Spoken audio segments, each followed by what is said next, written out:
The committee will come to order. Without objection, the chair is authorized to declare recess of the committee at any time.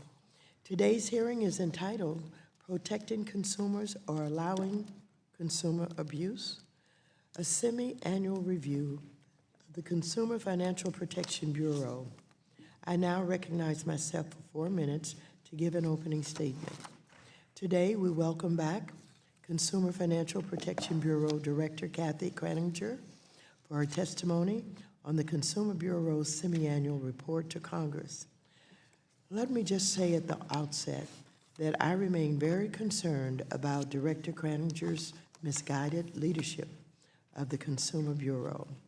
Director Kraninger, since your confirmation as Consumer Bureau Director, you have undertaken a series of actions that have undermined the Consumer Bureau's mission to protect consumers from harmful financial practices and products. Most recently, I'm appalled by your decision to issue a policy statement that undercuts the Dodd-Frank Act's prohibition on unfair, deceptive, or abusive acts or practices. You've made it harder for your own agency to crack down on abusive acts by financial institutions. With this policy statement, you've made it clear that under your watch, bad actors will come first and consumers will come last. Of course, this is consistent with your track record at the Consumer Bureau. So while I'm appalled, I can't say I'm surprised. In fact, at this point, I would be surprised if you actually did something meaningful to protect consumers. You've only been leading the Consumer Bureau for almost 14 months, and your track record has been decidedly anti-consumer at that time, in the time that you have had. You delayed and weakened the Consumer Bureau's payday small dollar and car title rule to curb abusive payday loans, issued a debt collection rule that only debt collectors can love because it allows them to engage in abusive debt collection practices with few limits, weakened reporting requirements under the Home Mortgage Disclosure Act, allowing redlining and discriminatory lending to proliferate undetected, and abandoned the Consumer Bureau's long-standing defense of the constitutionality of its structure as an independent watchdog. You've also eased up on enforcement and supervisory activity, taking a see-no-evil approach to enforcing our nation's consumer protection laws. In some cases, you gave bad actors a free pass by failing to require them to pay any restitution to the consumers they harmed. Under your leadership, it's a great time for bad actors to rip off consumers because you have shown that if they do, you're not going to do anything about it. To add insult to injury, as a member of the board of the Federal Deposit Insurance Corporation, you voted in favor of a harmful new rule proposed by Comptroller Auditing on the implementation of the Community Reinvestment Act that would result in bank disinvestment in communities across the country. I should not need to remind you, Director Kraninger, that Congress created the Consumer Bureau as a stalwart watchdog to protect consumers from the types of harmful, abusive practices that caused the 2008 financial crisis and led to economic catastrophe. America needs a strong Consumer Bureau that is vigilant and effective. America needs better from you. Today, members of this committee will be scrutinizing and asking tough questions about the actions you have taken. This committee will continue to shine a light on the Trump administration's anti-consumer activities, and we will continue to conduct rigorous oversight of the Consumer Bureau. I now recognize the ranking member of the committee, the gentleman from North Carolina, Mr. McHenry, for 4 minutes for an opening statement. Well, thank you, Director Kraninger, for being here today.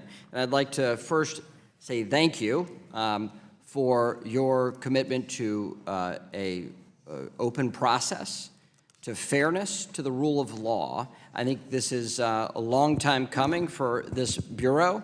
Though the structure is still a very poor one as a result of Dodd-Frank, thank you for trying to clear this up as best you can given the circumstances. Since Dodd-Frank's enactment, Republicans have expressed serious concern over the structure of the CFPB. That remains. Our concerns are driven by the fear that Congress has created one of the most powerful, unaccountable, and unconstitutional bureaucracies ever. Our concerns are driven by the funding scheme, which comes only from the Fed without oversight of Congress, a lack of an inspector general who is solely focused on the Bureau's activity, and focused on eliminating waste, fraud, and abuse wherever it may be. Our concerns are driven by a director who can only be removed by the president for cause. Those things remain. We saw the disastrous results of this unaccountable agency's actions firsthand, and that was under former Director Cordray's regime. The limitless, unaccountable authority bestowed upon the director resulted in small businesses, community banks, and others being bullied through arbitrary enforcement actions, pure arbitrary enforcement actions, unilateral enforcement actions that were the modus operandi of the Bureau under previous leadership. However, under new leadership, under this director's leadership, they've made necessary and appropriate changes to the way the Bureau functions. That is good. For example, the Bureau finally provided a long-needed clarification for the abusiveness standard in its supervision and enforcement work. Dodd-Frank added the word abusive to enforcement authority to the existing statute, unfair and deceptive acts and practices, which we call UDAP. And while there are statutory definitions for unfair and deceptive, until recently the Bureau was working under a vague and fluid definition for abusive. That's problematic. It's problematic for those people you regulate. The policy clarification that you've brought forward is helpful. That clarity will help focus future cases and future actions by the Bureau around something that is quantifiable. In addition, I support the Federal Financial Regulatory Agency's efforts to address and expand the use of alternative data in underwriting. I know there are also consumer protection concerns with changing underwriting standards. We debated this on the House floor just last week, in fact. I share the view that regulators should ensure that firms understand the responsibility to use alternative sources of data in a manner consistent with consumer protection laws. Finally, I want to commend the Bureau on its recent announcement to work with the Department of Education to help student borrowers, particularly those borrowers who are having problems in the process. Working together to better support students is a win-win for the student and for the agencies and the taxpayer. But the fact remains, while we've seen more transparency over the last several years than we've seen since the inception of the Bureau, the structure of this agency still alarms me. It's run by a single individual with no real oversight or accountability. I am grateful that you're here today for your annual testimony. I am hopeful that you will follow and comply with the rule of law, and I'm grateful that you have. But I understand the structure is so limited in terms of what we can do to have oversight of your Bureau. So I wish you well. I hope you comply with the law, and I hope that you continue to follow the structure as best you can. And so with that, look forward to the questions. I now recognize the Chair of the Subcommittee on Consumer Protection and Financial Institutions, Mr. Meeks, for 1 minute. Thank you, Chairwoman Waters. The agency was named Consumer Financial Protection Bureau for a reason. It is to protect consumers. Consumers deserve a regulator who advocates solely for their interests and acts against abusive companies. This stands in stark contrast to what I am seeing from the administration's CFPB leadership. Instead of implementing common sense rules, starkly limiting payday loans, the CFPB is postponing crucial regulations. Rather than wrapping up enforcement against bad actors, the agency has reduced the number of enforcement actions from 54 in 2015 to an average of 17.5 in 2018 and 2019. And whereas the FHFA has defended its constitutionality in court, Director Kreninger has forfeited this responsibility and abdicated her duty to protect consumers. The CFPB has swerved away from its core mission of protecting consumers. This must change. I yield back. I now recognize the ranking member on the subcommittee, Mr. Lukemeyer, for 1 minute. Thank you, Madam Chair, and thank you, Dr. Kraninger, for testifying here today. In my previous life, one of the jobs I had was a banking regulator. I can tell you that any sound regulatory or supervisory regime has to have a balance to it. On one hand, you must help businesses and entities comply with all the rules and regulations, while on the other hand, ensuring that any truly bad actors are reprimanded. For too long, under the previous administration, the CFPB was used solely to threaten and attack financial entities. I applaud the job you've been doing in reeling in this power and bringing back a responsible regulatory approach to the Bureau. One example of common sense reforms that has come out of the CFPB is a proposed change to CFPB's UDAP authority, specifically how the Bureau will apply the term abusive. I've been fighting this vague term and punitive term for years and even introduced legislation in 2016 to remove it altogether. Conducting a cost-benefit analysis and encouraging entities to comply with the abusive standard before seeking monetary relief is the types of common-sense reforms the CFPB is lacking for quite some time. I applaud your approach and look forward to discussing with you other issues today. With that, I yield back, Madam Chair. I now want to welcome to the committee our witness, the Honorable Kathy Kraninger. Director Kraninger has testified before the committee previously and I believe needs no further introduction. So without objection, your written testimony will be made a part of the record. You will have 5 minutes to summarize your testimony. When you have 1 minute remaining, a yellow light will appear. At that time, I would ask you to wrap up your testimony so we can be respectful of the committee members' time. You are now recognized for 5 minutes to present your testimony. Chairwoman Waters, Ranking Member McHenry, members of the committee, thank you for this opportunity to provide our semi-annual update on the Bureau's important work. It is my honor and privilege to serve and protect American consumers. To best achieve our mission for consumers, the Bureau is focused on preventing harm in the first place. We prevent harm by building a culture of compliance throughout the financial system while supporting free and competitive markets that provide for informed consumer choice. My remarks this morning will largely focus on key recent actions the Bureau has taken to protect consumers. To start, earlier this week, the Bureau and the Department of Education announced a new memorandum of understanding regarding consumer complaints about private and federal student loans. The MOU will better serve America's students by allowing for subject matter experts from both agencies to work together to more efficiently resolve complaints. The staff of both agencies will meet regularly to discuss trends they are observing, including the nature of the complaints received, the characteristics of borrowers, and available information about resolution of complaints. The staff of the Department of Education will have the same near real-time access to the Bureau's complaint database that other government partners have. The MOU also provides for the sharing of analysis, recommendations, and data analytics tools.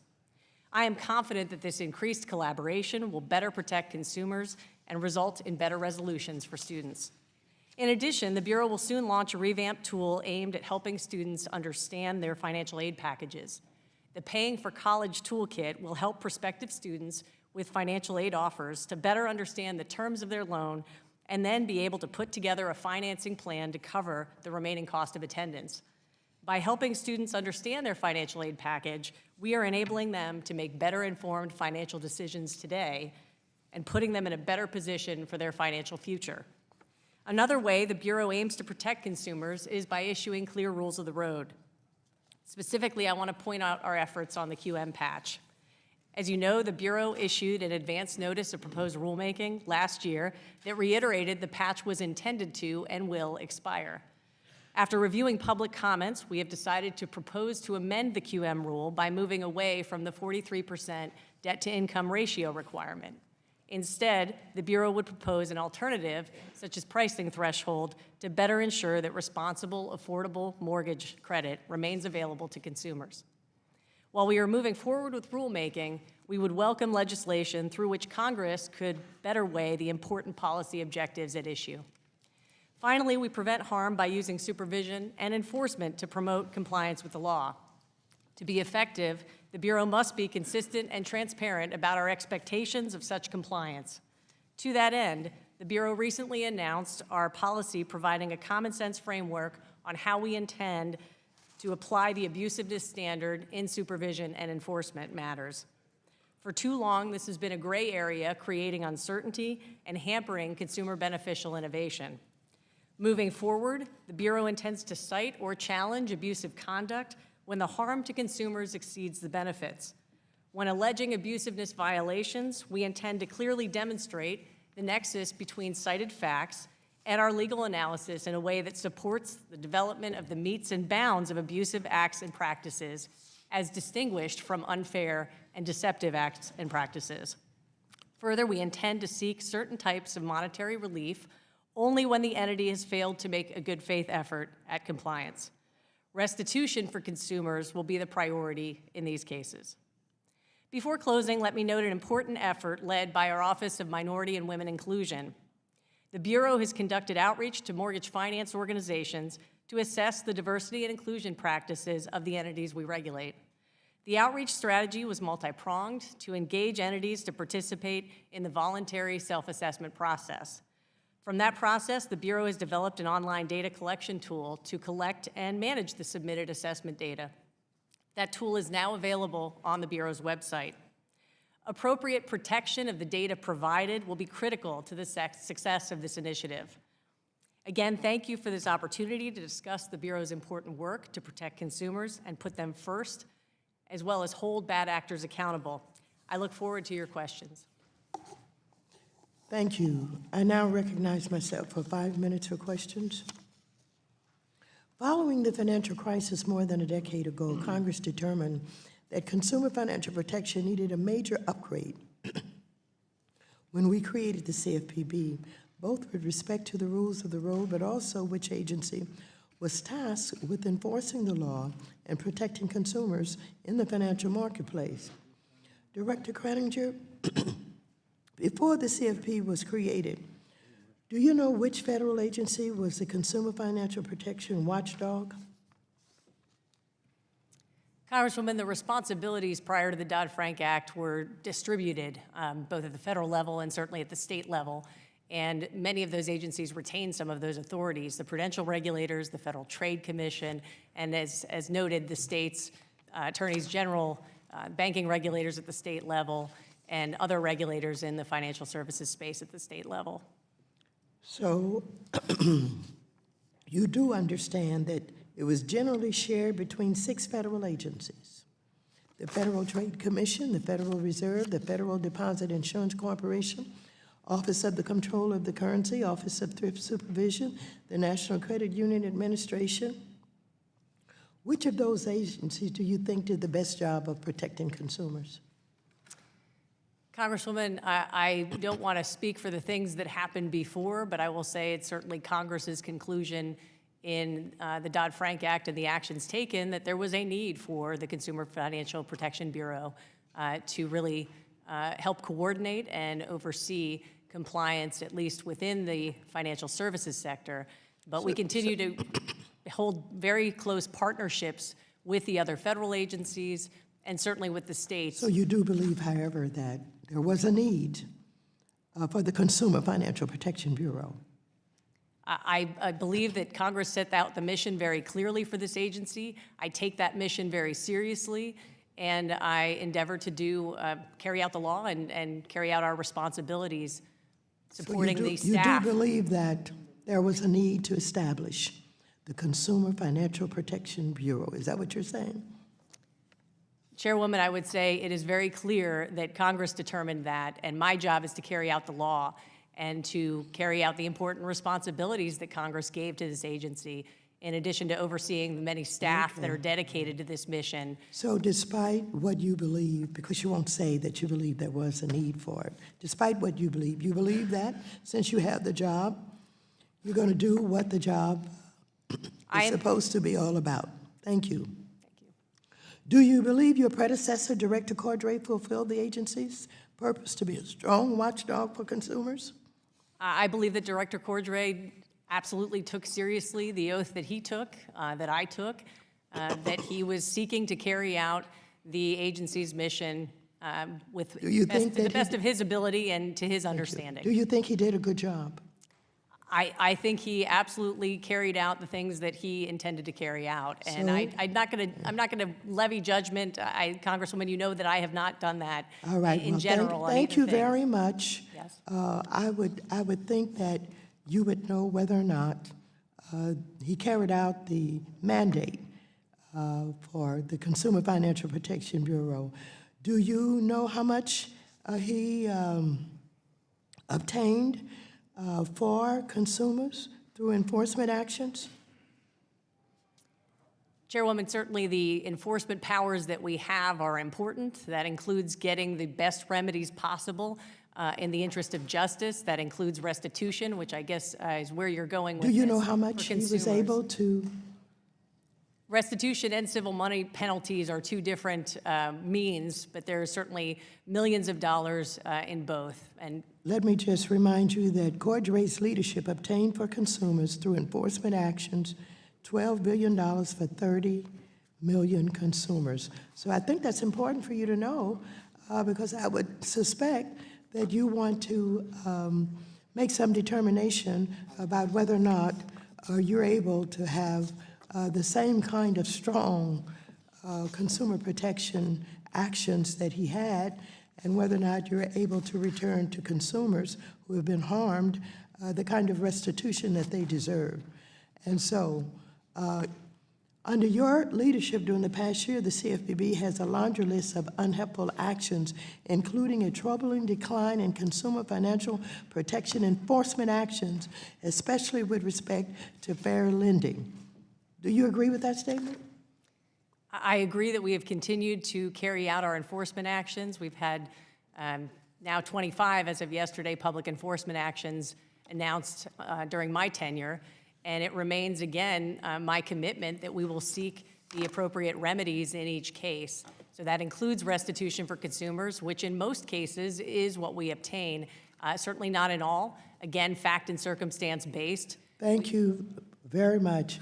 And I would try to advise you, see if you can answer the members' questions directly rather than getting around a commitment in your answers. With that, the gentleman from North Carolina, the ranking member, Mr. McHenry. So I think what we're hearing this morning is a little bit of buyer's remorse about the structure. You're Senate confirmed, are you not? Yes, Presidentially, the president nominated you, the Senate confirmed you. Is that correct? that is correct, sir. Are there other folks at your agency that are Senate confirmed? No, And under the structure of this agency, you are the sole decision maker by which these decisions are made. Is that correct? yes, it is. You can delegate this authority under statute to other people, but your responsibility is to be the final arbiter of these cases. Yes, it is. So if we don't like it, what can we do? We can go to the courts, can't we? But you don't have a public hearing, do you not? Are you required to have any public hearings about your rulemaking? No, Congressman, I'm not. Okay, so what is my venue by which to comment about your rulemaking? Well, I will say it is important, and it's certainly important to me, as you well know, to engage in rulemaking appropriately using the Administrative Procedures Act, to actually have a notice and comment process, to carry that out, to take those comments into consideration as I make the best decision possible moving forward on any particular. Okay, so notice and comment, you can take that into consideration. If we don't like it, there's not a public hearing, there's not a place for maybe members of Congress to show up and protest at your hearings like some of them did at the FDIC and OCC. There's not that venue. Okay, so what I'm hearing is there's buyer's remorse among Democrats because a Republican president appointed the director of the CFPB, and they never foresaw that that could ever happen. So there's a little bit of buyer's remorse on this. I'm not asking you to opine on it because you're a Senate-confirmed presidential appointee. It is our role as members of Congress to make the policy, to make the law by which you are to follow. And the way I see it is I appreciate that you're following the law. I also appreciate as a presidential appointee and being in an independent agency, you don't spend time commenting about your predecessor's actions. I can, because it's my role, my proper role here in oversight, and they did an atrocious job with the management of that team they built.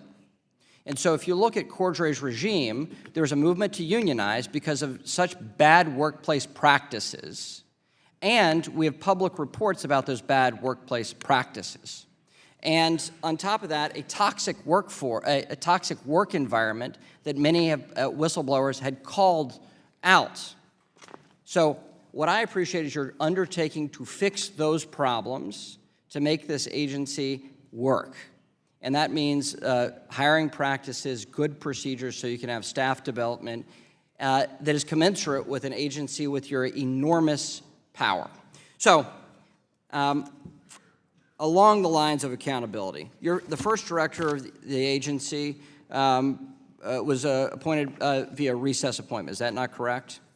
Yes, it was. Okay. And didn't the court, in a 9-0 ruling, strike down that as unconstitutional? Yes, sir. Okay. Now, you said before your Senate confirmed that you believe the structure of this bureau was unconstitutional. Is that correct?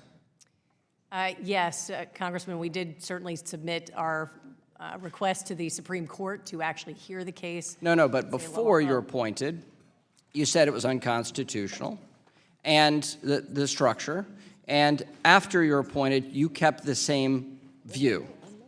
So, To be clear, Congressman, beforehand, I did say that it was something that I knew would come before me, but that I had not prejudged it until I was in the position. okay, and so based off the information you got in this big public hearing, because you're required, I'm sorry, you're not required to hear anything, but you decided after reviewing what? That it was that the agency's unconstitutional. Really, the position that the Bureau had taken in prior court proceedings, the position that the government has taken in prior court proceedings, and certainly the opinions of judges in many prior proceedings. Okay, so based off of that, you in court filings are saying this bureau is unconstitutional. That the removal provision associated with the director of the agency is unconstitutional, and that the Supreme Court really is the one that should opine on that, or Congress. So getting to that, if the Supreme Court rules that process is unconstitutional, I think it would be good to hear from my Democrat friends that have been so focused on a single director to come up with a form of compromise so that this bureau can continue to function. And if they're interested in legislating along those lines, we're all ears over here to come around to the things that we proposed when it was a Democrat who had this seat, and we've been consistent about our policy with a Republican in this seat. So we look forward to this compromise because I believe the Supreme Court will demand it of us before the summer's end. And with that, thank you for being here today. Thank you for your openness in the process, and thank you for adhering to the rule of law, and thank you for opining about the things you should and staying away from the things you shouldn't that are perfectly in our political arena to hash out and fight about. So with that, thank you, and I yield back. The gentlewoman from New York, Mrs. Maloney, is now recognized for 5 minutes. Thank you. Welcome, Director. Director Kraninger, are you generally familiar with the Bureau's 2016 consent order with Wells Fargo over the fake accounts scandal? Yes, Congresswoman. So you know that the Bureau penalized Wells Fargo for conduct that it had determined was abusive under the law, and the Bureau also found that Wells Fargo's actions were both unfair and deceptive. The Bureau fined Wells Fargo $100 million for these violations, and that fine would have been substantially lower if the Bureau hadn't charged Wells Fargo with abusive conduct also. But just 2 weeks ago, the Bureau released a policy statement on its abusiveness authority, which said that the Bureau would no longer penalize conduct as abusive if it's already penalizing the same conduct as either unfair or deceptive. So under this new policy statement, would the Bureau have charged Wells Fargo with abusive conduct, or would Wells Fargo have gotten off even easier under your new policy? I appreciate the question, Congresswoman, because it gets to the heart of this matter. What I am seeking to do with the policy statement is make sure that we clarify abusiveness and separate it from deceptive and unfairness, because Congress explicitly gave us those 3 authorities to determine those kinds of acts and practices separately, or provide claims to the courts that allow them to do that. And so we are looking at distinguishing the facts associated, but in no way should that policy be read to say that we would not bring abusiveness claims. The very intention, though, is to make sure that we are continuing to build on a clarity and an understanding that abusiveness is, is what it is. The ability to take unreasonable advantage of a consumer is something that we absolutely should go after. That's what Congress said. Okay. But having an unreasonable advantage over a consumer and taking a reasonable advantage of a consumer is something that clearly needs some distinction and distinguishment. And so in terms of the Wells Fargo priors, I looked very carefully when we wrote this policy statement, and I signed it at the prior positions the Bureau has taken to make sure that we are able to, again, distinguish those things. But the goal going forward is just to say that we're... reclaiming my time. It Understood. seems pretty obvious to me that Wells Fargo would have gotten off even easier under your new policy statement, and I find that deeply, deeply disturbing. But I do want to get to overdraft. At one of our previous hearings, I asked if you would pledge to crack down on unfair, abusive, deceptive overdraft policies, and I asked you to crack down on transaction reordering, which is where banks reorder their customers' transactions solely for the purpose of maximizing the number of overdraft fees they can charge. You agreed that this practice was unfair, and you said you would look into using every tool you had to combat this practice, including enforcement. So my question is, have you brought any enforcement actions for unfair overdraft practices since the last time you were here? Congresswoman, there are no public enforcement actions specifically on that, but I pledge to you that I absolutely hold my word. Have you brought, okay, the answer is no. Have you brought any enforcement actions over unfair overdraft practices at all since you took over as director? No public actions, Congresswoman. So the answer is no. I find that very, very disappointing. You're the nation's top consumer financial regulator, and yet you refuse to take strong action on one of the most abusive practices facing consumers. When can we expect action from you on overdraft fees? Congresswoman, I cannot manufacture cases. They're fact and circumstance specific. I absolutely am, and through the enforcement staff, carrying out the rigorous investigation of facts in cases that come to us through whistleblowers, through complaints, through our own supervisory efforts, and we will continue to monitor those things and carry through our responsibilities. I'm just a congresswoman, and I get overdraft complaints all the time. You're the director of consumer protection for the entire country, and you're telling me that you have not received any complaints on overdraft practices that many people tell me trap them in never-ending debt. You haven't gotten any complaint on it to act? No one's complained about it in the country? To clarify that, yes, we have the complaint database. We do take in complaints. So there have been complaints in that area of the market, but we take those complaints and we handle them accordingly. So getting a resolution for the individual consumer with their financial institution, and then taking that information to analyze it to decide whether there should be actions on the supervisory front or the enforcement front.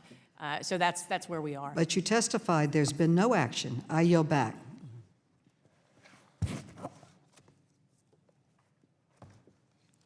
The gentleman from Oklahoma, Mr. Lucas, is recognized for 5 minutes. Thank you, Madam Chair. And Director, thank you for attending today's hearing.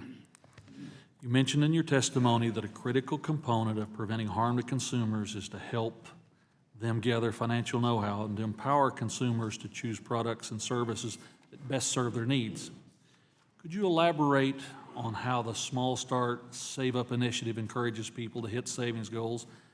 And while you're doing that, could you update us on the work of the Research and Evaluation Working Group? Absolutely. Thank you, Congressman. It's an important area. Bolstering savings is really the #1 way that people can build their financial well-being, can build up their ability to address setbacks that happen in life, and their ability to really think through and make the best decisions for themselves is having that savings cushion. So when I came to the Bureau, we launched Start Small, Save Up. We've been having extensive meetings and outreach across the nation with employers, with communities, and bringing together all of the constituencies at communities, whether that's the consumer advocate groups, the legal aid community, the faith community, business community, and talking about the things that are affecting them at their community level. And then also financial institutions and our fellow regulators who have a really good eye in what is the savings activity that's happening in the country, what are the barriers to savings for people. So we're really looking holistically at this and trying to tackle it, again, to raise the savings levels in the nation. Also looking at a lot of the marketing and influencer means of reaching people. The CFPB has produced fantastic financial education materials, but trying to make sure that we get those materials out is really one of the focuses, too, of this effort. And the research is part of that, too, understanding consumer behavior, understanding what consumers see in the marketplace and what motivates those kinds of things. So we're really looking at it from all facets. During your last visit, we discussed the fact that I represent 16 different Native American tribes in the 3rd District of Oklahoma, and we discussed the Bureau's tribal consultation policy. Could you touch on that for just a moment? Absolutely, and I've since had the opportunity to visit Oklahoma, did visit with tribal members while I was there, and have had extensive conversations about where we go with this. The tribal consultation policy is around our rulemaking efforts, so we do have a specific responsibility to engage and ensure that entities that could be affected by our rulemaking have the opportunity to weigh in on them. So that's where that is specifically ongoing, but we are looking at other ways to make sure that we are engaging with tribes and understanding what their particular needs and issues are, so we can help them and help them help their constituents and all consumers. In my few remaining moments, is there anything that you'd like to address before my time expires? I think, Congressman, I understand the concerns and questions around abusiveness, but I will say that there is no lack of ability to bring forward cases. I think recognizing the uncertainty that is here, there is also a responsibility to make sure that we're bringing the strongest cases forward around defining abusiveness so that we don't get bad court rulings on this. I mean, that is another risk. It is imperative when you bring an enforcement case forward that you have the assurance of the facts and the basis for those cases.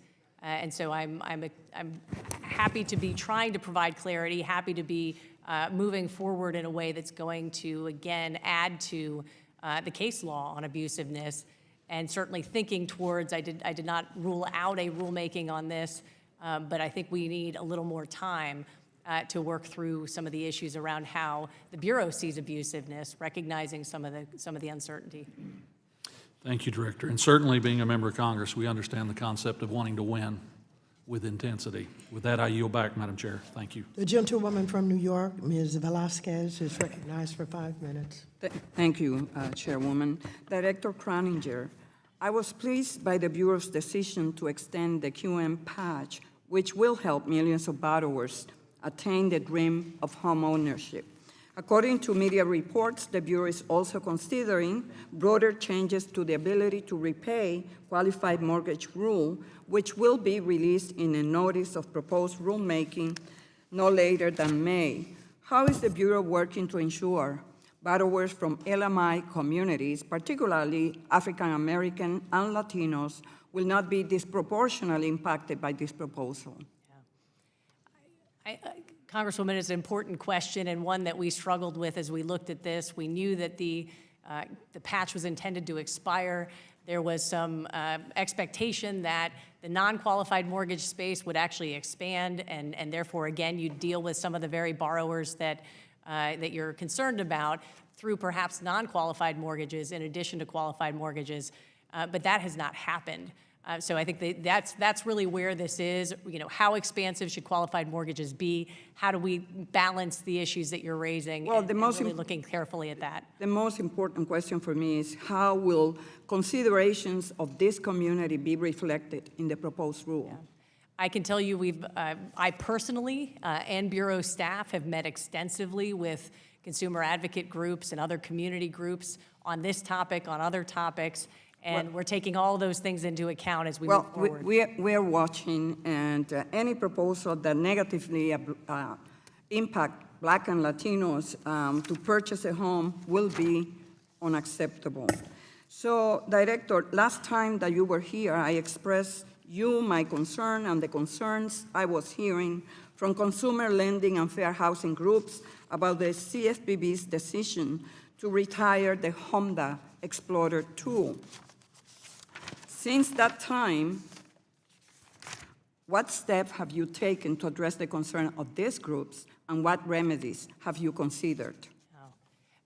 There are myriad conversations that have been happening since that time. The HMDA Explorer tool remains available, but as you might recall, it is not something that can be used because it's just not supported anymore. We don't even have staff who can support that technology because it's older and was stood up pretty quickly to meet some of the needs. So we have a new tool that is working with the new data, and we're talking to the advocacy community and others to make sure that we get the right features into that tool that are needed for them to do the analysis they'd like to do. After you issue your new tool, what do you hear from the groups?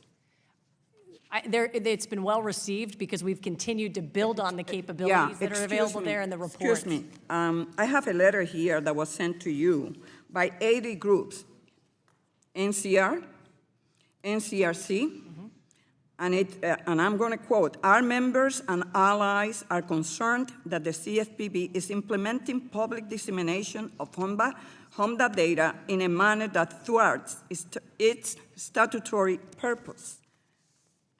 So what is your response to that? I can tell you, Congresswoman, I'm familiar with the letter. I responded to it very quickly. We are talking about more data than has ever been available before. And So what do you say in your letter to them? noting the substantial changes that were made in the rulemaking and the data collection is really what this is about. And it's hard for basic users of a system to understand all the analytical capabilities. We're going to do some webinars to help them understand how to use the new tool. We're going to talk to folks again about what kinds of things in terms of reports they want to see. But I can tell you they have better reports than they've ever had before available to them. In your response, you agreed that the data browser posed some challenges for users, but that you were looking to bridge the information gaps that users face and develop additional resources for them to use the data. This is the letter that you sent to them on Tuesday. So how exactly are you working to bridge this information gap, and what additional resources are you considering? So we have a really talented team of people working on this and talking to the consumer groups. We're going to do some webinars. Director, I know that, and so I know that as director of the CFPB, you are also a member of the FDIC Board of Directors, correct? Yes. So did you vote in favor of the FDIC signing onto the OCC's recent CRA proposal?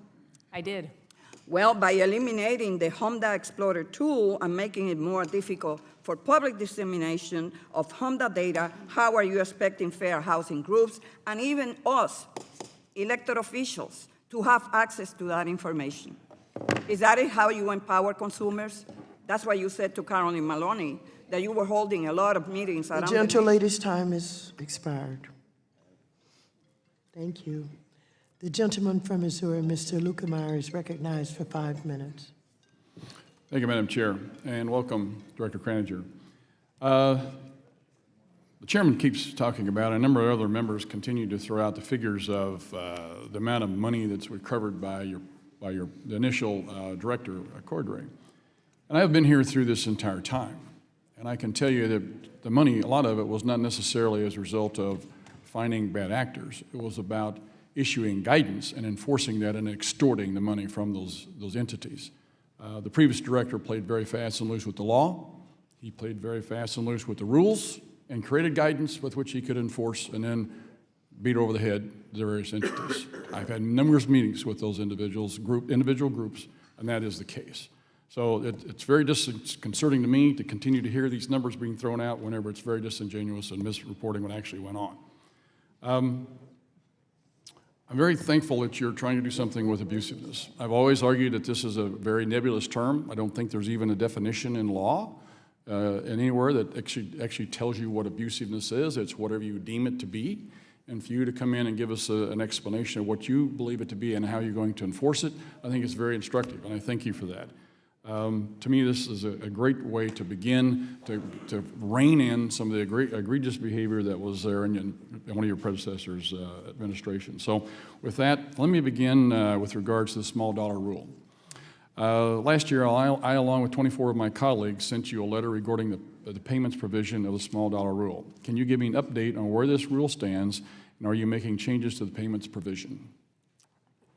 Congressman, the rulemaking, the NPRM closed, comment period closed last year. We are working our way through an extensive number of comments, frankly, on that rule, which is understandable.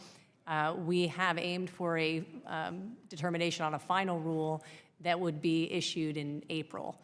So that is where that stands. There was a petition on the payment provisions that is still pending, and I expect to be able to provide clarity on that petition in response to it at the same time. So that's the timeline for that small dollar rulemaking effort. Okay, thank you. With regards to TRID, I want to thank you for your action reviewing the TILA-RESPA integrated TRID rule. I think it's important to ensure that this rule is achieving its goal of combining certain mortgage disclosures. I think the amount of paperwork in a mortgage is a major issue that this committee needs to address. If you look at the stack of papers it takes to make a loan today, from state-mandated forms, federally mandated forms, and lender-mandated forms, I think we need to get everyone together and really simplify the process and think about redoing it. I mean, we had an individual representing one of the entities in here not too long ago, and he had a stack of papers literally this tall. And so all the folks behind me were kind of giggling about it and saying, I wonder how many pages are there. So I asked him, and he said, Congressman, we no longer measure by the page, we measure it by the pound. This has got to stop. Nobody reads it. You get writer's cramp initialing all the pages. They're superfluous. They don't mean anything. We've got to get together and find a way to do this. I guess to my point, are you examining the rules to try and find ways that you can consolidate this? And if so, how are you doing? Can you point to some of them that you're refining or getting rid of or whatever? Yes, two things. One, you mentioned the assessment. So we are in the midst of the 5-year assessment of TRID since it's been issued. And so we're getting comments back from a lot of entities around the cost of compliance and the utility of some of the requirements there, matching that against what is in the statute and making sure that we are, meeting the statute, but there's got to be a better way to do this. I completely agree with you and the many who have noted this to me. So I would offer the trial disclosure policy, which is one of the innovation policies that we issued in September. We're having a lot of conversations with different entities around that, including consumer advocates. I think we all want better understanding by consumers of what financial terms and agreements they are making, their ability to understand that, the ability to provide, frankly, the information at the right time. Closing is not the best time for all of these types of disclosures, so looking at the timing elements of TRID, what is statutorily required and what is not, and see if we can do this in a much more simplified way. So the disclosure policy process through our innovation policies is where I hope to be able to test some different ways to get simplified and better disclosure. Are you looking at technology perhaps to be able to improve some of the things, either put stuff up online or make it available or streamline it that way? Is that a possibility? Yes, there are a number of companies that are looking at electronic disclosures, again, for those consumers that want them.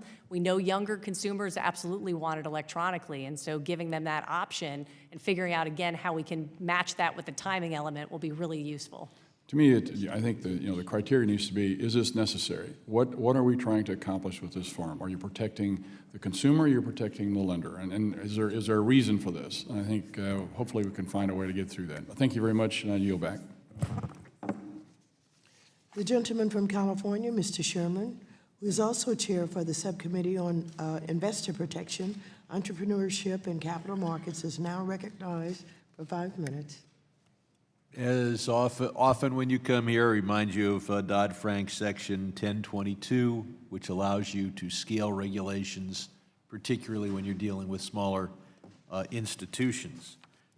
Many have talked about the importance of having a clear QM rule and QM patch, and I think you understand that. I hope that you act well in advance of any deadline.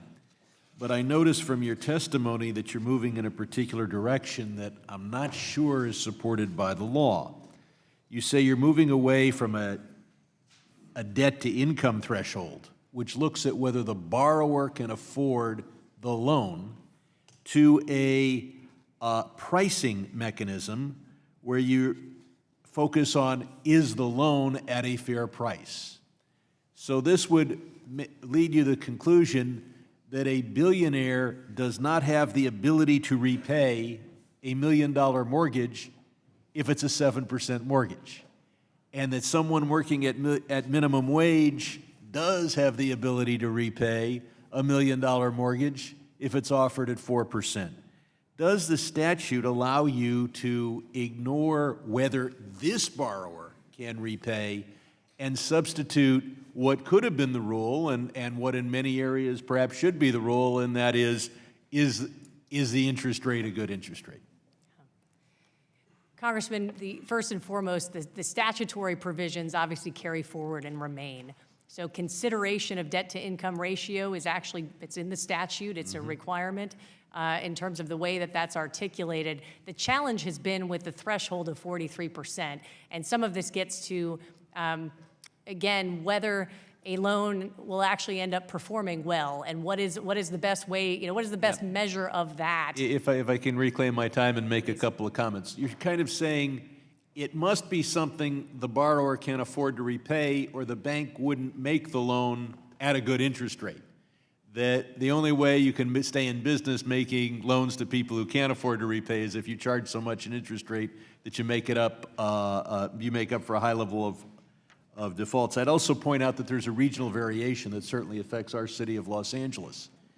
People in LA make $7,000 a year more, and we spend it all on housing. That's the LA family. And so with that lifestyle, one where you spend less on heating and some other costs, you spend more on your house, you may want to look at regional variations. Want to look at PACE loans. In March, you issued a notice of proposed rulemaking, but you don't seem to have taken any steps since then. The law signed in May 2018, whose title exceeds the amount of time I have to repeat it, requires you to have regulations setting out requirements, implementing at least the purposes of TILA, and ability to pay requirements. What's the stall on PACE loans? It's been about 10 months.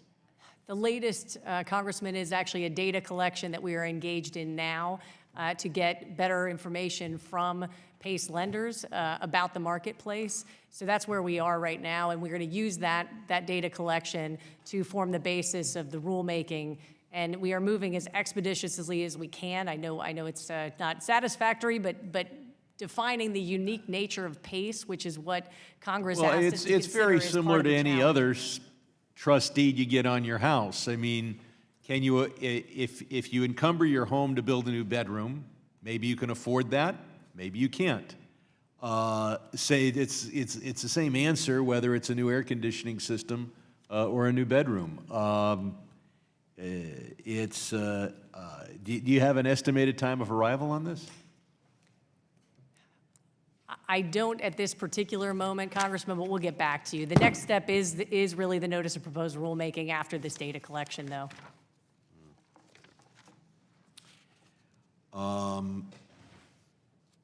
It's been several months since the comment period closed regarding the January 2021 expiration of the QM patch. What other information can you give us about your plans regarding the pending sunset, and what assurance can you give the mortgage markets? Yes. I sent the letter back to Senator Warner and others on this and made that available more broadly because I wanted to make sure we were sending signals to the marketplace about this very important market in mortgages. I know time is running out. I'll ask you to pick up the pace on PACE. Thank you very much. The gentleman from Wisconsin, Mr. Stile, is recognized for 5 minutes. Thank you very much, Chairwoman. And thank you, Director Kraninger, for being here.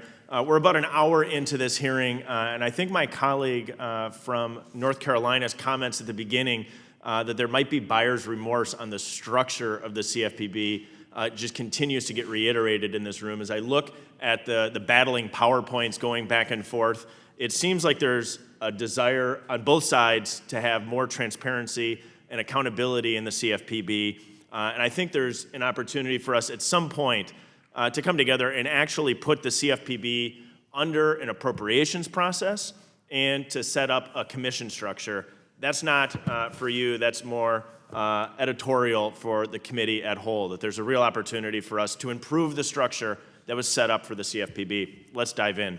The UDAP rule in particular, Director Kraninger, your predecessor declined to clarify what the CFPB considers to be an abusive act or practice in the context of the Bureau's UDAP authority. And previously, the CFPB exploited this ambiguity to stretch its enforcement authority. Among other things, it caused a lot of confusion for covered firms to the detriment of American consumers. With that in mind, I want to commend you for issuing a policy statement last month clarifying how the Bureau intends to exercise its supervisory and enforcement authority with respect to abusive acts and practices. If I can, I'd like you just to clarify something a step further that was footnoted in the remark that I think has an opportunity for further clarification. The Bureau, I think, very clearly intends to apply this policy statement on a going forward basis, but it left some ambiguity as to the discretion that the Bureau would be using as it regards to those that are currently pending in court. Can you comment on how the CFPB will review prior cases in which an abusive claim has previously been made and how cases will be prioritized? Certainly looking at the history of abusive claims was part of the process of coming up with this policy. And at this point, you know, we have not amended any filings in court and don't intend to related to this specifically. Thank you very much. And thank you for putting forward a statement as to how you guys are going to be analyzing this. I think there's a real ripe for abuse previously. Let me ask you a question that I think you've been asked before and you've stated before, but I think it's just important to get it on the record. In particular, can you say that the CFPB does not have the legal authority to regulate the business of insurance? Yes, that is explicitly excluded from our jurisdiction in the Dodd-Frank Act. I appreciate it. I just think it's important to continue to reiterate that because, as noted, we don't have the full transparency and authority in the event that you are no longer director and we end up with another director in the future. First, thank you for working with the Department of Education on a new memorandum of understanding regarding how student borrower complaints information will be handled. Do you anticipate the CFPB and the Department of Education negotiating additional agreements to clarify jurisdictional issues on supervising services, for instance? Yes, our conversation on that is ongoing, and I think is an important note in terms of where we're going with this. The Department of Education is changing through their next-gen process, the way that they deal with contractors who are doing servicing of federal loans. We want to work with them on that and support them, which is what we have tried to do all along in terms of carrying out the supervision, I guess, oversight through our examination process, making sure that we're consistent with their policies. And so that's what we're going to work with them on. They're looking to develop a more rigorous oversight of their contractors. We're looking to do that jointly with them so that we can carry out our responsibility for overseeing federal consumer financial law, and they can carry out their extensive responsibilities over how program execution works and the Higher Education Act and their other authorities. So I think there's a good path forward for us to provide that certainty for students. Thank you very much. I appreciate your work in this area, and I yield back. The gentleman from New York, Mr. Meeks, who is also the chair for the Subcommittee on Consumer Protection and Financial Institutions, is recognized for 5 minutes. Thank you, Madam Chair. Madam Director, let me just go back briefly to a question that I think Chairwoman Waters asked. I know what the intent of Congress was. Congress intended to create, the reason they created the CFPB was to have someone to speak and to protect consumers. You're absolutely right. But her question to you was, do you believe, not what Congress believes, but do you believe in the mission of the CFPB? I believe the federal government has a responsibility to protect consumers in the marketplace consistent with the authorities that Congress has given us. So you've taken a job because since you can't say that you believe in the mission, you know, because most folks, when they take these jobs, whether you're working for the president or whatever, you do that because you believe in what that mission is. You want to make sure that you are fighting for a specific outcome. And if you can't state here that you believe in the mission of the CFPB, then it seems to me, Madam Director, you have taken a job that you are not committed to. Congressman, let me just clarify. I absolutely believe in the mission of the CFPB. I've been tasked with carrying it out.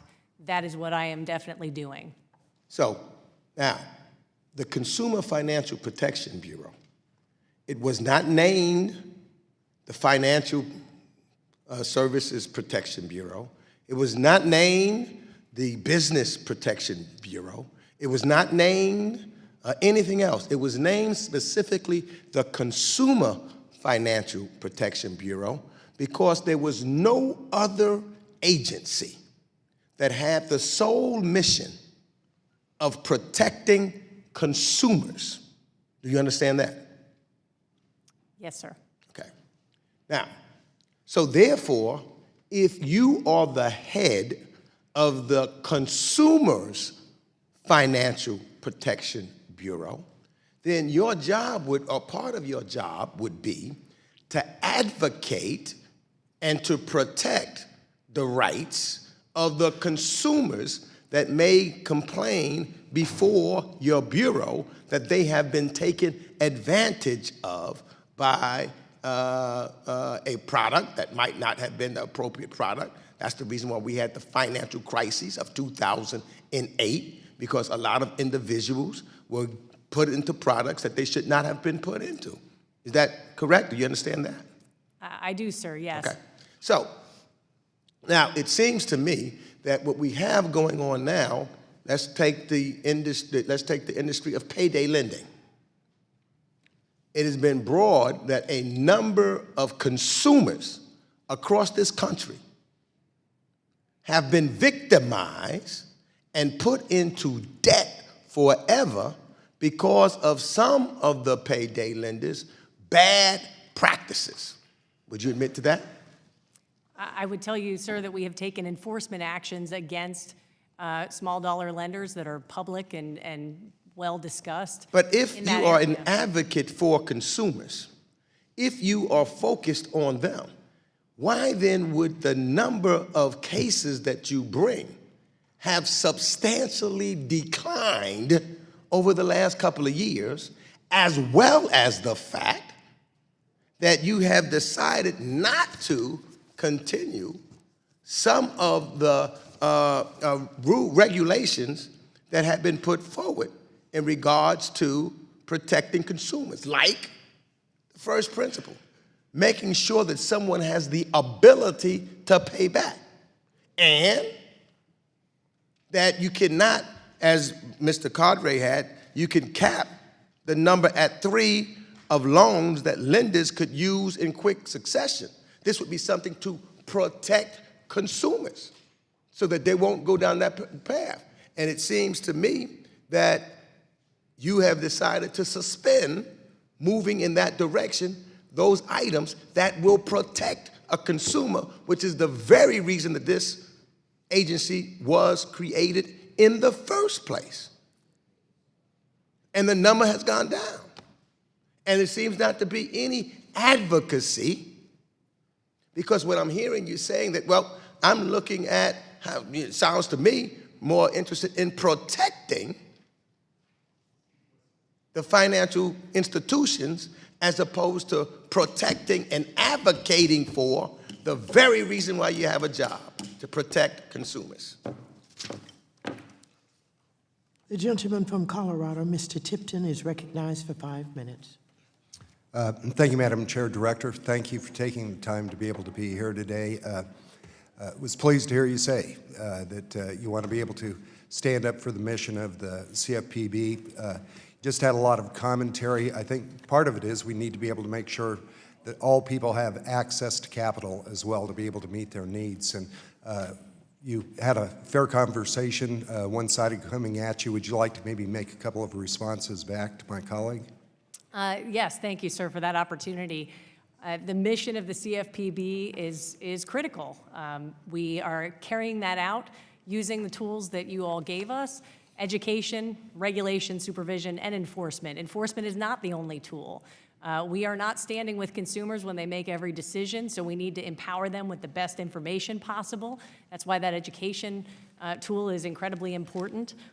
Regulation, again, and supervision are around setting up clarity in the rules so that entities that are engaged in financial services understand their responsibilities and are providing consumers with the information that they need. And then absolutely, rigorous enforcement is part of the mission. We continue to carry it out. I will not manufacture cases, so we are absolutely doing our due diligence and investigations, but ongoing cases are being worked, so I can assure you of that. There are clearly bad actors in the system, and we will go after them. But we clearly have a difference of opinion regarding how the mission should be carried out. Thank you for that. And did also want to, there's been a fair amount of scrutiny on CFPB in terms of some of the hiring. A little bit of irony. There was no concern when Director Cordray was making his hires. Do you have the authority as the director of the CFPB to be able to hire the people to be able to fulfill the mission that you've been granted? I do. The authorities given to the CFPB are the same in Title V that were given to every other agency in the federal government, and I am utilizing the hiring authorities that I've been given. Also worth noting, and appropriate to the stand-up of the agency, the first 3 years of the agency, they had a transition authority to hire outside of civil service protections.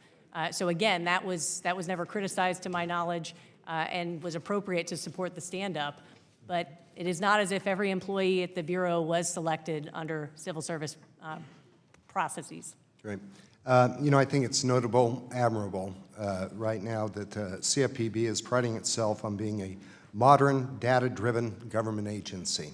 I think that this is clear, that this needs to be an integral part of being able to move forward. And how does the plan, what is the proposal that you're seeing under the CFPB to be able to actually promote something that I've always felt is critical for government at all levels in terms of decision-making when it comes to cost-benefit analysis? So I do think it's critically important to, we have economists in our agency. I've looked at the number of them. I'd frankly like to bring in a few more to help us with cost-benefit analysis and more rigor. That doesn't necessarily mean quantified. There is a qualitative aspect to this as well, but there's a rigor to the analytic process of actually determining what the impacts are. Very much, Congressman, you mentioned access to credit, and that is something that I think we need to better incorporate and understand as we're looking at regulatory actions, what impact that will have on the availability and access to responsible credit for consumers, you know, the impact of any rulemaking on that. Just wanted to be able to get your thoughts. We've had a number of conversations over an extended period of time in this committee. Structurally, what should the CFPB look like?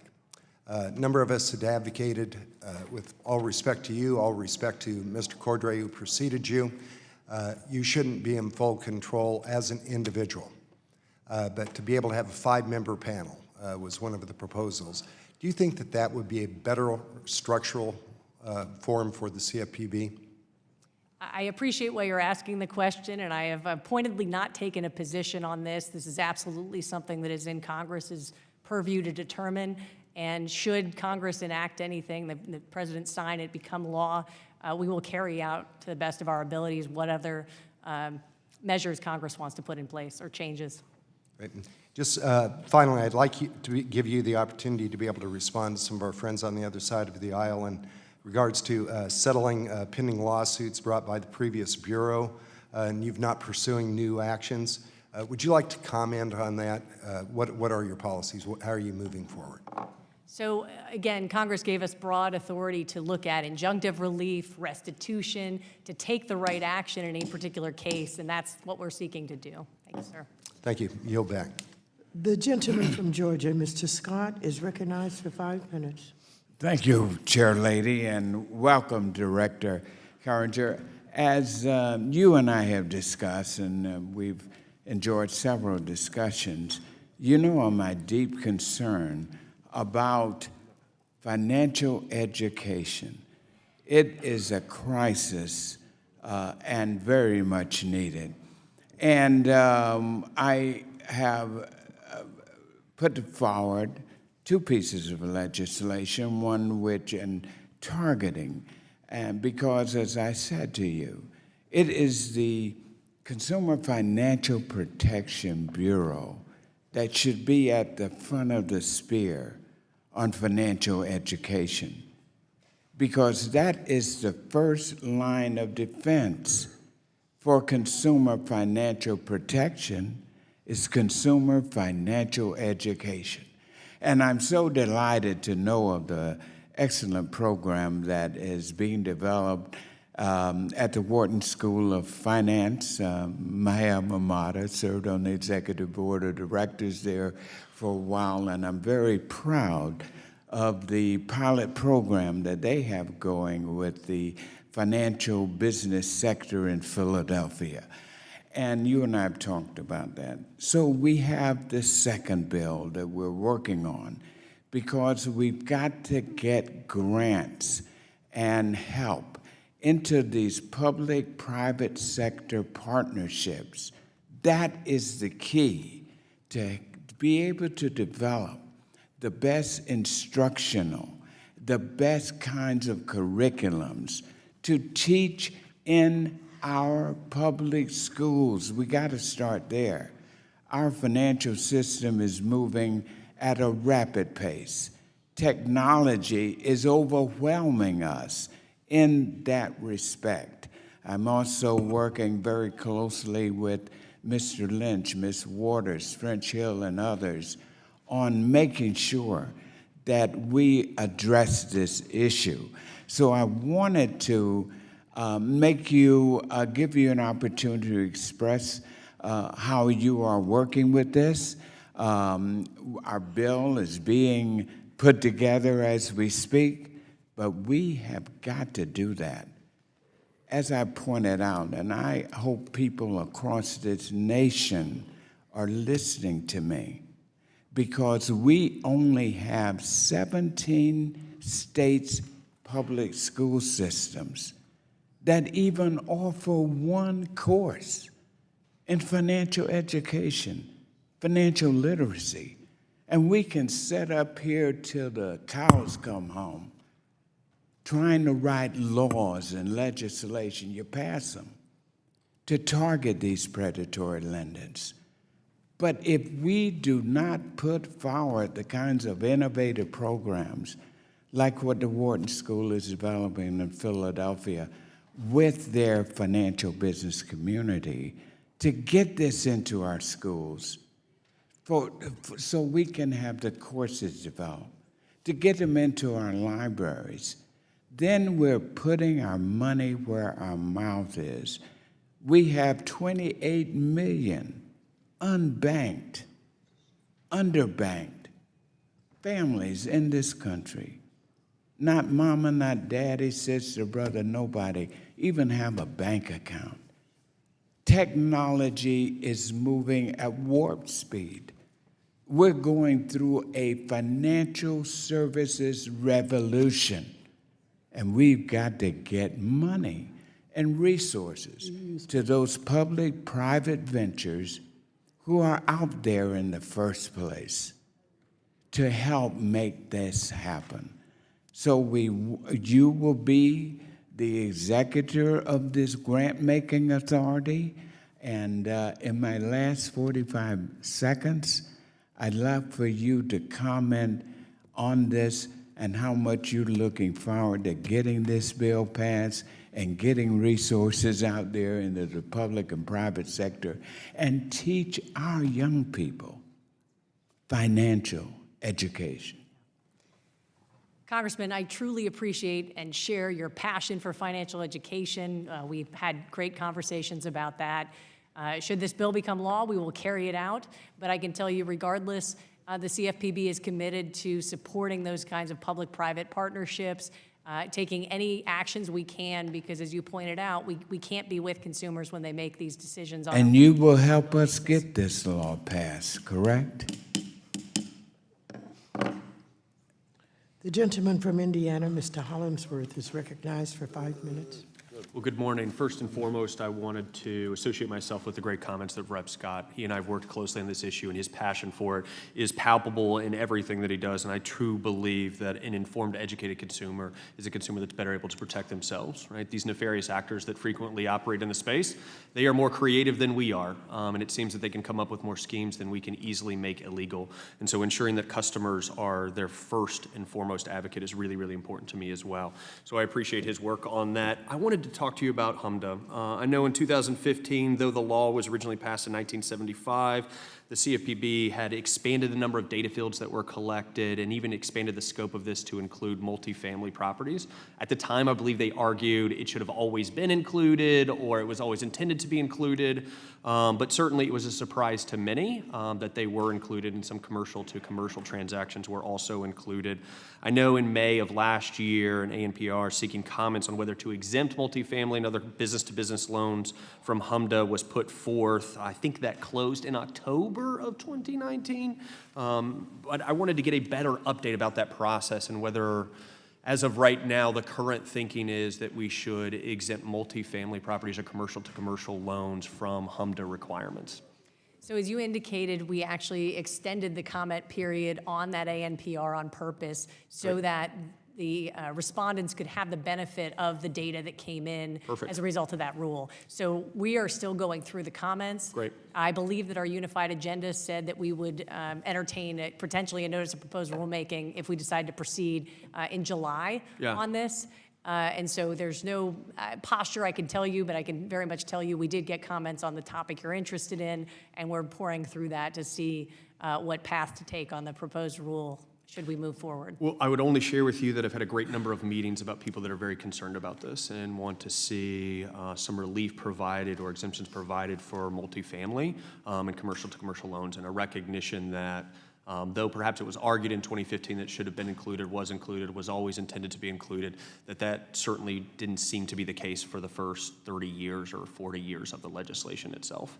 So I appreciate that.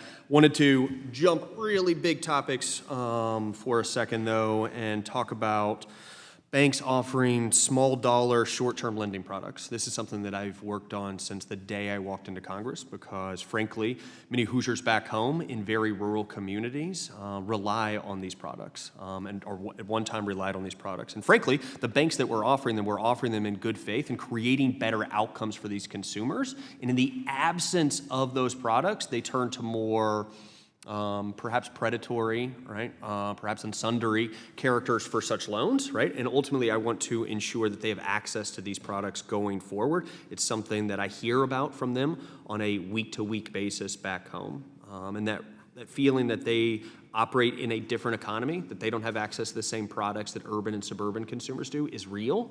And I wondered if you might talk about any notable points or any action that is coming on these small dollar short-term lending products. Certainly one of the things that I've talked about in this space is the need for competition. Yes. That absolutely will help. Consumers do have a desire for, there is a significant demand, and I would say a need for small dollar lending products, and certainly ones that are responsible.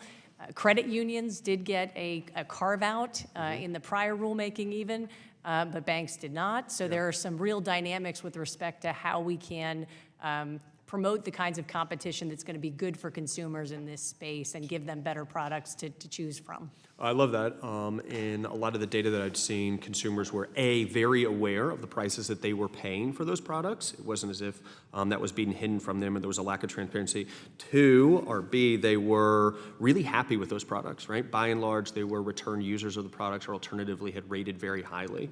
And then C, importantly, there were appropriate off-ramps to ensure that they weren't frequently using them and getting dependent on them, right? And they were reporting to credit bureaus as well. Do you have a timeline when you might make a final rule public with regard to that and some of your thoughts public? The final rule consideration, we have said in the unified agenda, April would be Right. when we are going to put that out. We're going to deal with the petition also on the payments provisions, which again, I know financial institutions have argued that there were some products pulled into that Agreed. that were, Unintended. And Yeah, yeah. so just working through all of that and certainly moving forward in a way that is transparent in April is what I'm planning to do. Well, I really appreciate your efforts and work in that space because it is really important to Hoosiers back home. Thank you so much, and I'll yield the balance of my time. The gentleman from Texas, Mr. Green, who's also the chair for the Subcommittee on Oversight and Investigations, is recognized for 5 minutes. Thank you, Madam Chair. I thank the Director for appearing. Madam Director, I too am concerned about data collection. And my concern has to do with why we collect the data. Would you give me your rationale for why HMDA data and the equivalent data collected, hopefully, by the CFPB is important? Yes, Congressman. The Home Mortgage Data Act really was a disclosure act, and on purpose, I should say disclosure act. It's about disclosing home mortgage data so that that is available publicly, so that there's the opportunity for everyone to see the kinds of activity happening in that space. So that was clearly part of the congressional intent, and as a fair lending statute as well. I do concur, but why is the data important, please? Why is it important to know the race, the sex, the ethnicity? Why are these things important? Certainly the intent is to demonstrate that that type of lending is happening, to note if there are any disparities in that, and that is the intent. Do you believe that invidious discrimination exists in lending? Yes, I believe it does, and I believe it exists generally in society, and it's an abhorrent thing and something that we should work to root out. And because you believe that it exists, are you going to push the CFPB as the director to make sure that we have the level of transparency necessary to ascertain whether the discrimination of which we speak exists? Yes, Congressman, that is certainly the intent of HMDA, the intent of other actions. I'm looking at some things that we can do that will help in our fair lending enforcement cases as well, to really make sure that we are taking action where we see these types of issues. Thank you. That's a great segue into the question that I'd like to ask. Testing has proven to be a most effective means by which we can determine the existence or non-existence of discrimination.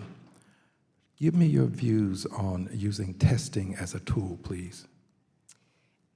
Congressman, I think you might have even asked me about this before. I have. We have used testing in this case, and I leave it to the enforcement staff to determine when or where or why they decide to use that as a means to suss out what might be happening at particular institutions. But it is something that is, again, a tool that we have available to us that we use. I don't see in your report an indication of the extent to which you're using testing. I don't see an indication as to the efficacy of your efforts. Can you give me some indication as to how effective testing has been and the extent to which you're utilizing it? Congressman, I don't want to necessarily show our hand in a public setting around how much we use it or how, otherwise that is investigative information that's sensitive. Well, if I may Happy to just- talk to you about that further, though. I'll be honored to and talk to you assure about it further, but, and I don't mean to be rude, but I have little time. You see, the deterrent impact is lost when we talk about it privately. We need to talk about the fact that there are people who are being tested and that people are being caught engaging in invidious discrimination. So a private meeting does not help us with the deterrent impact of the testing itself. So again, I would ask, give me some indication as to the extent that we're doing it and the impact that we're having. I can tell you that the Department of Justice and the CFPB both have that ability and authority, and that we use it. Would you, in your next report, give some more definition to the impact that testing is having and the extent that you're utilizing it, please? I promise you, sir, I'll take that back, and we'll talk about what additional information we can provide that gets at what you're looking for. I would appreciate it greatly because, again, it's the deterrent impact. Knowing that there are testers out there, knowing that you must abide by the rules and regulations or you may find yourself in litigation. That's the impact that we're looking for. Aside from catching people, I'd like to deter people. I'd like to prevent invidious discrimination. So this would be very helpful. And I thank you. I yield back, Madam Chair. Thank you. The gentleman from South Carolina, Mr. Timmons, is now recognized for 5 minutes. Thank you, Madam Chairwoman. And Director Kraninger, thank you for all the work you're doing at the CFPB. We appreciate you taking the time to come and speak with us. I also want to thank you for the timeline on the small dollar rule. We've been asking about that, and I know it's been very challenging to get a final date. April sounds good. Could you talk about the process? How long was the public comment open? How many comments did you receive? What use was that? Just briefly. Certainly. So the notice of proposed rulemaking, I believe, was issued last April. I'll admit the date is escaping me precisely at the moment, but it was a 90-day comment period. We did receive 190,000 plus comments. Many are, repeat comments that are organized by all sides on the issue and multiple people submitting it. So that's something to pour through. We provide all of that on the public docket as well. So that did take a little time again to get some of those comments on the public docket. So those are available fully for everyone to review while we're reviewing them and determining which comments, but what responses, I suppose I should say, go to which comments. And anything that we rely on in rulemaking process, we must address and will address in this process. So it is timely time-taking, I should say, to move through all of that, but we're moving smartly to come to resolution on this issue. It was also productive, I imagine. There were some things that you may not have included in your initial analysis, and it was a good and it was a productive process. Absolutely, yes. I certainly believe fully in that transparency that notice and comment provides and the opportunity to go back and forth with the public and see the dialogue on that. Well, thank you. I want to move to the 2017 final rule on payday lending and how it would impose unnecessary regulation on bank loans that do not raise consumer protection concerns. For example, bridge loans, revolving lines of credit, and loans secured by securities held in a brokerage account, they'd all be subject to the same requirements as a 2-week loan for $500. Is there any justification for using a rule targeting payday loans to regulate traditional loan products offered by banks? I can tell you, sir, that we did get a petition to assess some aspects of what you're outlining. I have certainly heard from financial institutions and others about products that may have inadvertently been pulled into the small dollar rule. And so responding to that petition, as I mentioned to others, is something that we're going to do at the same time in April so that we can provide some clarity around some of these questions and a path forward there. Great, thank you. One last question. What steps have you taken to create better relationships between the Bureau and industry participants, its supervisors, and regulators? I believe it's critically important. Again, we need financial institutions to understand what their responsibilities are, to provide consumers with the information that they need to make good decisions in compliance with the law. And so that outreach and ongoing engagement is important. I can also tell you that I have done something a little bit differently here than what has happened in the past at the Bureau, is bringing multiple stakeholders together so that we can solve a problem. It's not just about meeting with the financial institutions alone. It's having the advocates in the room as well so that they can provide their perspective and the problems they're seeing, and we can get to resolution and have a true conversation about the policy issues associated, the access issues, the problems that real individuals are having, and come to resolution. And so I am excited about all opportunities to keep doing things like that, to have the kinds of public hearings that the ranking member mentioned, as we did on debt collection. So we're really pulling together different parts of the country, frankly, even to talk about these things and solve problems. That's great. Thank you so much. I yield back. Thank you. The gentleman from Illinois, Mr. Caston, is recognized for 5 minutes. Thank you, Madam Chair. Nice to see you again, Director Kraninger. It's been a little over 2 years since Secretary DeVos terminated 2 MOUs with the CFPB to protect student loan borrowers. One facilitated sharing complaint information and one facilitated sharing supervisory information. I want to make sure I understand the MOU that you announced, I think February 3rd this week. You've reestablished the MOU that allows your complaint information sharing, is that correct? That is correct. Okay, so in a letter dated April 23rd, 2019 to Senator Warren on this topic, you said, and I quote, and again, this is almost a year ago, "The department continues to have access to the Bureau's public complaint database, and Bureau staff continue to analyze complaint data and can provide that analysis as technical assistance if requested by the department." Does the Department of Education have more than one complaint database? I am not 100% sure on that, sir, but I don't think they have more than one database, but I'm not sure what their structure is, but we are absolutely continuing to share the information. I'm simply asking, in April 23rd, you said that you already had something in place that does what the MOU you just issued says you have, so. Understand what you're saying. It is fair to say that we continued to work together to address complaints even without the MOU in place. That is true. But what the MOU does is provide the certainty and clarity on how this is going to work, the roles and responsibilities, so that we can move out in a way that's more formalized and agreed to. Okay, so I'm going to take that the current MOU does not in any way change your oversight authority. I want to turn to the second MOU that allows for supervisory information sharing. In this same letter, April 23rd of last year, you said, "It is a priority for the Bureau to make progress on a new MOU. I want to have the private education loan ombudsman in place to have that conversation." Have you now put that individual in place? Yes, Bob Cameron's been on board since about September, Okay. and that's one of the first thing he did was the complaints MOU, and then we have a head of supervision, enforcement, and fair lending, and one of the first things he did was move out with the Department of Education on supervision. Who is responsible for working on the supervisory MOU? Brian Schneider is, How long has Brian Schneider been with the CFPB? I think since November Of which year? of last year. Okay, so he was there before. And what progress has been made on renewing that MOU? We are still in discussions on the MOU, but I can offer at least one thing that is very, I think, positive. We are going to send detailees to the Department of Education to work together on how we can jointly go in and conduct oversight. We're going to do exams for our authorities under federal consumer financial law, and they're going to be doing their contract oversight. And so we're looking at how we set up the process to make that happen. I think that's terrific. You appreciate my concern that a year ago, we said we're going to work on the supervisory issues. A year ago, we said we're going to work on the data issues.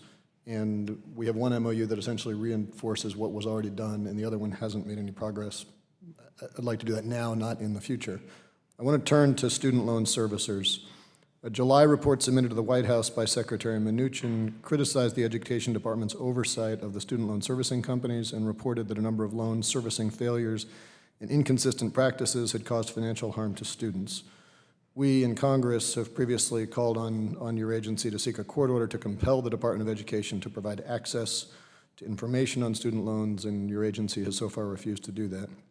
I want to follow up on your exchange with Mr. Stiles.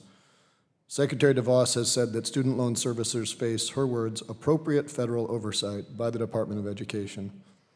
Do you agree with that statement?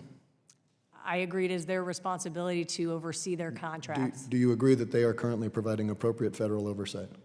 I can't opine on how well they oversee the contractual terms and program requirements that they put into place that are their statutory. Well, hang on, I think you can.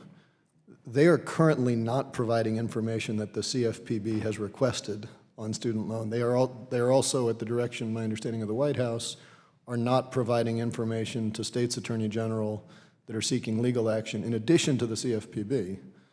So you, as the head of the CFPB, are you doing your job to protect the students, or are you deferring to Secretary DeVos? Our purview of federal consumer financial law is absolutely one that we continue to pursue. We have other authorities, as I have also pointed out. We have enforcement authority, and we are using it in this space. and we have an education responsibility. And we're working through, as I said, the ability to jointly go in and oversee the services consistent with our rule and our authorities. I'm out of time, but we expect you, within the executive branch, to do the oversight that you are expected to do of other executive branch agencies. If you do not do that, we have to. Thank you. I yield back. The gentleman from Texas, Mr. Taylor, is recognized for 5 minutes. Thank you, Madam Chair. Appreciate you being here. I noticed you weren't able to complete all the questions that you've gotten so far. Anything you want to add for the record that you feel like you didn't quite get out? I would say on the Department of Education issue, it is important to distinguish the responsibilities that we have.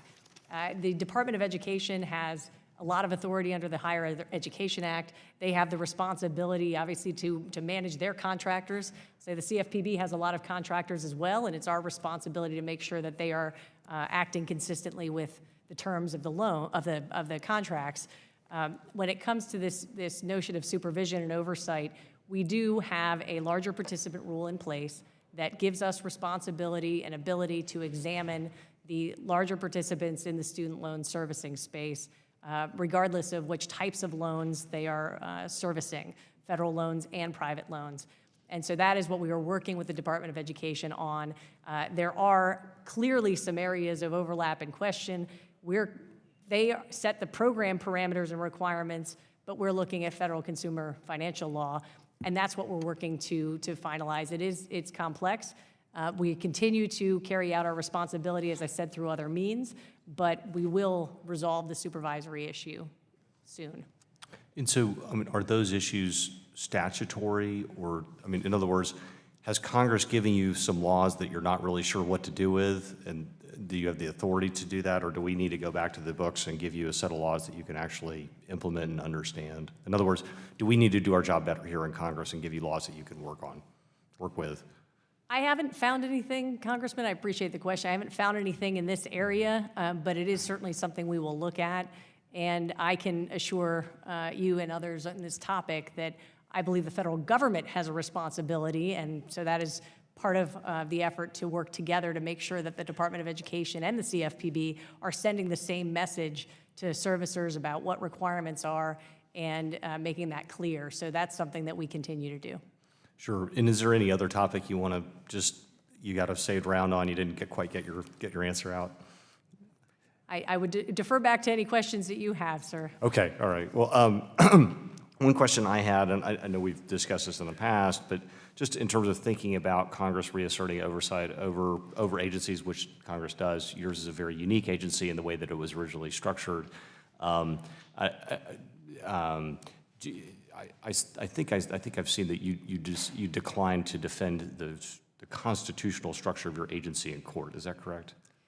The removal provisions associated with the director that are in the statute, that is what the government's position was in SALA law when we petitioned the Supreme Court to take the case. Do you want to go into why you chose to do that? Congressman, I can say it is something that I reviewed very carefully and took very seriously.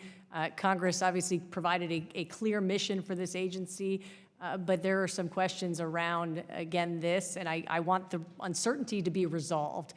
The Supreme Court took the case, so they will hear it shortly and will come to resolution on that. Congress will have the opportunity to make any changes or respond to that, and I think that's appropriate. I would very much like to see resolution on this question because it has hampered the CFPB's ability to carry out its mission virtually since its inception.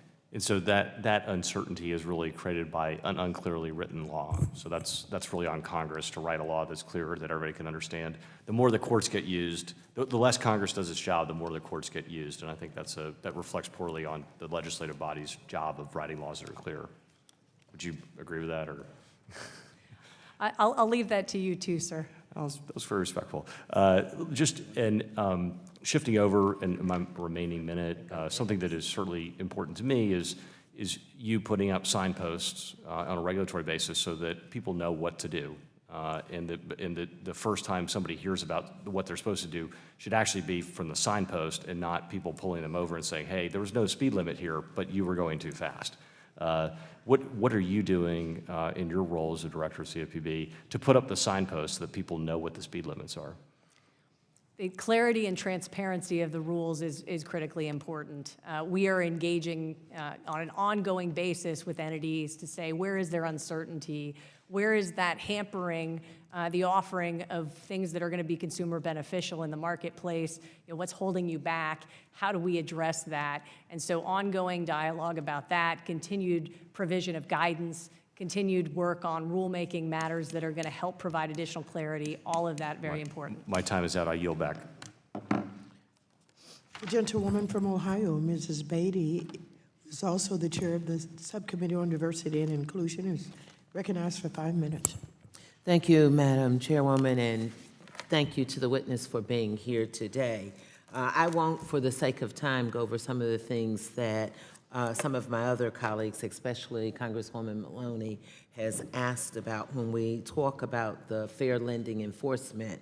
But I will say that on page 63 of the report, it states that the Bureau filed 1 lending enforcement. So I think you've already gotten the gist of how we feel about that. So let me go on and move to Financial Literacy and Education Commission. As you probably know, I have spent a lot of time talking with you, your staff, and anyone who will listen about financial literacy and the benefits of it, because so many of the ramifications for those who are the least of us, whether they're unbanked, underbanked, whether they're facing many of the issues that we deal with in this committee and with the work that you are doing. Also, as co-chair of the Financial and Economic Literacy Council, I spend a lot of time reading and looking at data.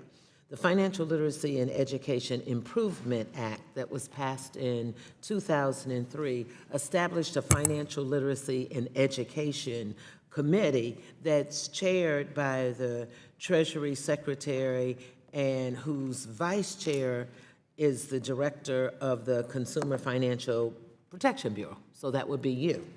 So the law states that the commission shall meet at least once every 4 months. Can you tell me when the last meeting was held? How many meetings that you've held from 2019 to now? And what was something significant that you came up with?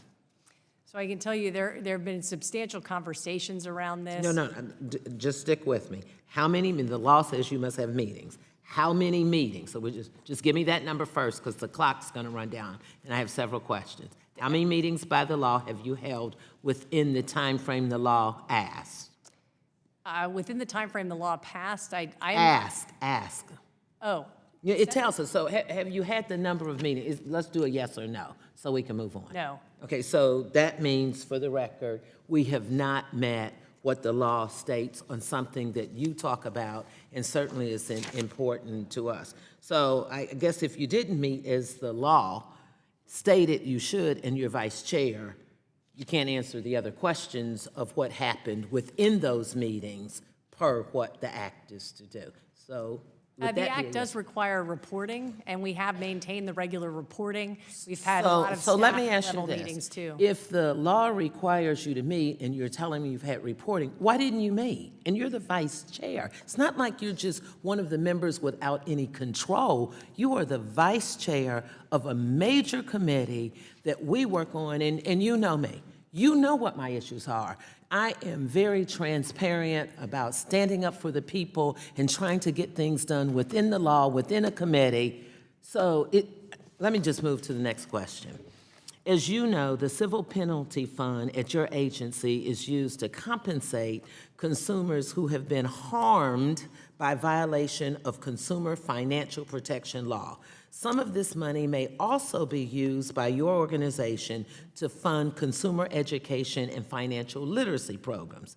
Can you tell me if the Consumer Bureau has used any of the civil penalty money in the last 6 months for financial literacy education?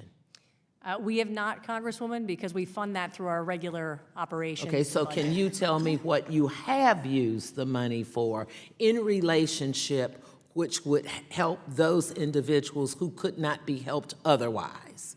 The primary purpose of the civil penalty fund is to provide restitution in cases where I'm going to cut you off the entity again, was not- just because of time. I understand Okay. what it's designed for. The answer is, did you meet what it was designed for? And to tell me and elaborate on that, please. Yes, we continue to pay out in the cases. Just tell me the things, give me three. Just give me three that you paid for. There were several cases. One was the, I think it was a Gamber? I don't remember what there was a case with respect to veterans, and the entity was basically was bankrupt, but we did a civil penalty fund fine of $1, and then we have paid out, I believe, hundreds of thousands in that case. Okay, it says to fund consumer education programs. So tell me a consumer education program, and I'm sorry, my time has run out. I yield back. The gentleman from Kentucky, Mr. Barr, is recognized for 5 minutes. Director Kraninger, welcome back to our committee. And let me just first thank you for your testimony that last year the Bureau requested Congress provide you with clear legal authority to supervise financial institutions for Military Lending Act compliance. You also said that the Bureau transmitted proposed legislative language that would achieve that goal. And I would note for the record that I've introduced that bill, H.R. 442, the Financial Protection for Our Military Families Act, in response to your request. I regret to state for the record that even though we sent a letter to the chairwoman asking for a markup on this bill that you have requested, we have been denied. So I want the record to reflect that the majority is preventing you from having supervisory authority over MLA compliance. My question relates to UDAP, Director Kraninger. First, I want to thank you for your responsiveness on the issue. Last month, I sent you a letter asking your plans to clarify the Bureau's definition of abusive and to outline how you would enforce the abusiveness standard on regulated entities. You responded to my letter, and I appreciate the policy statement. And I ask unanimous consent to enter into the record copies of my letter to you and your very timely response. Without objection, such as the letter. First, I want to ask you to follow up on Representative Maloney's question about Wells Fargo's problem with unauthorized accounts. Her question suggests that Dodd-Frank Section 1031, which added the undefined standard of abusive to the unfair and deceptive acts in the list of prohibited activities, was essential to holding Wells Fargo accountable. Is that your position as well? Or was the pre-existing law that prohibited only unfair and deceptive acts and not abusive acts, was that enough to prohibit Wells Fargo's conduct? So with respect to, I think I wanted to clarify as well, so thank you for the opportunity, that the 2016 consent order did, oh, it did. Oh, okay, understood. So there is absolutely our ability to get the same amount of restitution and other penalties associated with unfairness alone. Right. So in other words, we did determine right. that, yes. In other words, opening an account without the customer's permission, that would have been prohibited under the pre-existing unfair and deceptive acts law. In terms of the behavior in that case and with respect to that consent order that's public, I will say the answer is yes. I note to you, though, there are facts and circumstances in different cases that I don't want it to be generalized. Well, let me get to the second question because, while the policy statement is a good first step and you should be commended for attempting to clarify this, I do think there's still a lot of work to do to ensure that regulated firms have clear rules of the road, which I know is your intent, and I appreciate that. The guidance outlines generally how you will and will not enforce UDAP standards, and it's intended to ensure firms know what is expected of them. But unfortunately, I will tell you, I have heard from community banks in my district that the policy statement does not provide the clarity they need and still does not fully remove the uncertainty about what constitutes abusive. As you know, ambiguous regulations can cause financial institutions to opt out of providing certain products and services, and that uncertainty trickles down to consumers through higher prices and less choice. So in the policy statement, the Bureau leaves open the potential for a rulemaking. Do you plan to conduct a rulemaking to further define abusive, and what is your timeline? The policy statement leaves open the ability, certainly, to enter into a rulemaking action around this topic. I would say at this point, the Bureau really needs some more engagement on the topic to get to a rulemaking. Let me share some feedback from the firms that would be regulated by this. They certainly appreciate the policy statement avoiding this dual pleading idea of abusive with unfair, deceptive violations arising from all the same facts. They like that. However, given the difficulties arising from the continued absence of the clear definition of abusive, would you consider separating abusive from unfair and deceptive and stipulate that practices only become abusive with higher penalties if the unfair and deceptive practices persist? So I understand the interest in that, and that has been raised, but I would say that Congress gave us, distinct authorities in these 3 areas, and so there is not necessarily a relationship between abusiveness and unfairness or deception that would lead to that kind of an elevated standard. I hear you, but I think necessarily. the concern is we still don't know what abusive means, Yes. even with the guy. And so, unfair and deceptive, that standard is well defined in the law, and Wells Fargo's conduct was prohibited under that standard. Abusive, we still don't know what that means. I would argue that what abusive should mean is if that conduct persists even after they violated unfair and deceptive, that would remove the ambiguity. And that's just a friendly suggestion. I yield The gentleman's back. time has expired. The gentlewoman from California, Ms. Porter, is recognized for 5 minutes. Good morning, Director Kreninger. Thank you so much for being here. I wanted to ask you if you would mind sharing with the committee what is a HECM loan? HECM. Yes, it's a reverse mortgage. And what are the basic qualifications for getting a reverse mortgage or HECM loan? HECM particularly, let's just start. In terms of what? Could I get one? In terms of, I don't know what your financial circumstances are in terms of whether or not you could get one. I'm 46 years old. Could I get a HECM loan? I can tell you what reverse mortgages are commonly used when individuals would like to take the equity out of their home and use it, obviously, to deal with the expenses, particularly those who have paid off their homes and would like to age in place in their homes. And so that's certainly the intended recipient of a HECM loan or. So HECM loans, for a HECM loan, you have to be 62 years or older. So I'm getting there. I'm going to get there, but I'm good like a decade plus short. What happens to the title of your home when you take out a reverse mortgage? In terms of the lender being able to take the title? Well, let's back up. What happens to the title of your home when you take out a regular mortgage? Well, it has a lien on it. Okay, so what happens to the title of your home when you take out a reverse There is mortgage? a lien on it. Is the title transferred? I will say, certainly in the financial crisis, there were a lot of challenges around where titles resided, whether people had the proper documentation. Let me ask you Again, about I'm not sure entirely where you're reclaiming my time. going on the fact I want to conversation, understand but- what I'm driving at here is the questions I've been asking you are drawn from the CFPB's one-sentence basic answers on their financial literacy page about reverse mortgages. So I'm trying to assess your understanding of reverse mortgages because you're in charge of educating the public about reverse mortgages. And this is a particularly confusing product. So what are the triggers for having to repay a reverse mortgage? Congresswoman, again, I appreciate the test, but that is not why I'm here. We're here to talk about the policies that affect consumers in the marketplace. Well, and we believe me, absolutely are reclaiming my engaged in time, education, having to so repay having that it. conversation would probably be more helpful. Well, with all due respect, Ms. Director Kreninger, I get to decide what's helpful with my time, but I appreciate your suggestion. Let's go back to my question. What are the 3 triggers for having to repay a reverse mortgage? I will stipulate to you, Congresswoman, that I don't have it in front of me in terms of what the CFPB has on its website, how it defined the triggers, and what kind of questions and answers there are about reverse mortgages.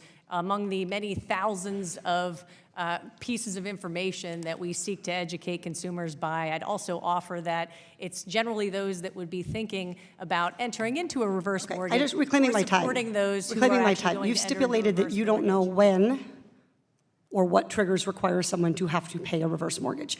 Madam Chairwoman, I would Clearly, like you're to... looking for a particular answer that is printed on a piece of paper that I don't have in front of me, so that's what I would stipulate. Madam Chairwoman, I'd like to introduce to the record the one-page, one-sentence answers from the CFPB's website about reverse mortgages. Without objection, such is the order. Let's move on to medical debt.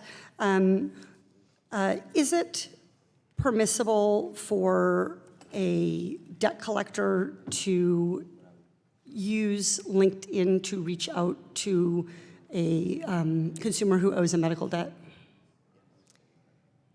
So with respect to debt collection and communication with consumers, there is clearly a lot of uncertainty in that space, which is why we have sought to engage in rulemaking. The FDCPA absolutely has restrictions on the communications that would be really abusive. They cannot be ongoing communications that are in the that are. We're claiming my time. badgering Let's the talk about consumer your in that proposal, because you respect. wanted to talk about the policies. That was your suggestion, so let's talk about that. Would your proposal prohibit sending a direct message to someone on social media? The only way that a debt collector could contact a consumer is if the consumer has used that means of communication in the proposal. I would tell you again, the proposal is still under I consideration. want to ask a clarifying question, if I may. Use that medium to communicate with the debt collector, or if I have a LinkedIn account, am I consenting to receive debt collection notifications there? Absolutely, merely having that account is not approval or leave for anyone to communicate to you that way. Interesting. Thank you. My time has expired. The gentlewoman's time has expired, and I would say to the witness that with both Ms. Porter and Ms. Beatty, you may respond to them in writing for the record. The gentleman from Arkansas, Mr. Hill, is recognized for 5 minutes. Thank you, Madam Chair. Director Kraninger, thanks for being in the committee today, and I appreciate your chance to be in Arkansas recently and do a roundtable with our community banks and also with consumer groups in the city. That was well received, and appreciate you taking that time to do it. I want to talk a bit about the qualified mortgage issue. I'm sure you've addressed that this morning. You know, with interest rates falling to historically low levels over our careers, and recently in the last 3 years, jobs increasing and real wages increasing, do you find it concerning that we actually are seeing a deterioration in Fannie and Freddie's underwriting standards? In other words, they are having DTIs, a larger percentage of loans, well over 43% DTI, and they're making loans at lower credit scores, and therefore they're taking on more risk. And isn't that sort of counterintuitive to an environment where we have rising wages, more jobs, and the lowest interest rates in a long time? I can tell you, Congressman, we clearly pay close attention to what we think is happening in the mortgage markets. I defer to FHFA on the credit box and the policies they want to set with the GSEs around what type of underwriting they do. But I can tell you this is very much the heart of the question as we talk about what the patch has done in the marketplace and what replacement of that going forward looks like. It is evident that the qualified mortgage, in addition to the patch, is the vast majority of the marketplace. And so figuring out how we maintain affordable access to mortgages and at the same time the very clear parameters of ability to repay that were originally conceived of in the qualified mortgage and allow for some non-qualified mortgages and that market to really expand is very much the challenge that we're looking at in this rule. And that's true, but I mean, I think this Congress was very clear back during the debates after the crash that one of the principal contributors to the crash was a competition and laxity in underwriting, led, including our government-sponsored enterprises, sadly, leading a spiraling downward pressure for people to have more and more lax underwriting standards. Do you take this debate to mean that people want laxer underwriting standards? Oh, definitely not, sir. And thank you for going there, too, so I could specifically say that the requirements of the statute around ability to repay, verification of income, consideration of debt-to-income ratio remain, regardless of what else we take into consideration in the rulemaking process. Those things continue. So is it your vision? I was looking at all the comments that you got in your advance notice for proposed rulemaking. And A lot of people suggest that a single factor like DTI is not satisfactory. But, of course, banks that make loans on a regular basis, the ones that have an outstanding track record, all have best practices for that underwriting. And what would you say when you read something that says relying on a single factor is a bad idea, using a hard DTI cutoff is unwise? These are some of the comments you got. How complicated do we want to make it for our originators in terms of determining credit ability to repay? Well, having a bright line test is clearly what people are looking for, but it is clear that with respect to at least the 43% line as to what is a qualified mortgage on debt-to-income ratio, and the requirements in Appendix Q as to how you can determine that, what type of income you can take into account, how the debt is calculated, the challenges for self-employed individuals to meet the requirements that are in Appendix Q. We've got a lot of comments that came in regarding that, so that's largely the question. And so as we looked at where is the line, if it's not 43%, if we're actually keeping out what are good performing loans from being made as qualified mortgages, what is the right answer here? Is there another lens through which we can look at that, which is why I noted in the letter that our proposed rule will propose an alternative to particularly 43% and look at a pricing threshold. And what's your timing on responding with a proposal? May. I said no later than May, we will put out our notice of proposed rulemaking, and we expect and want rigorous comment on it. Good. I thank the director, and I yield back. Thank you. The gentlewoman from Pennsylvania, Ms. Dean, is recognized for 5 minutes. Thank you, Madam Chair. And thank you, Director, for being here again to report to us on the progress and questions that we have regarding the supervisory role the mission that is the Consumer Financial Protection Bureau. I want to go back to the issue of student loans and student loan oversight. Does your agency have supervisory role over federal student loans? We issued a larger participant rulemaking that Yes or no? provided No. that provided the oversight of larger participants in that student loan servicing space for both federal and private loans. Yes. That was really a simple yes or no question. Do Well, you it's the have larger- it's the supervision over federal student loans? Yes or no? We supervise the larger participants in that federal student loan. Strange servicing place to start. I want to follow up on my colleague's questioning, talk about your ongoing failure to do your duty in conducting oversight of student loan servicers specifically. In the heels of you coming here, you did, I think 3 days ago, enter into an MOU, a Memorandum of Understanding with the Department of Education for information sharing. I believe that's correct. February the 3rd, you entered into that because the Department of Ed had torn these up previously. I want to talk to you about the MOU that my colleague, Mr. Kasten, referenced. That's the second MOU, supervisory MOU, that you've been promising us so that you could resume your oversight responsibilities. Where are you on entering in the second MOU?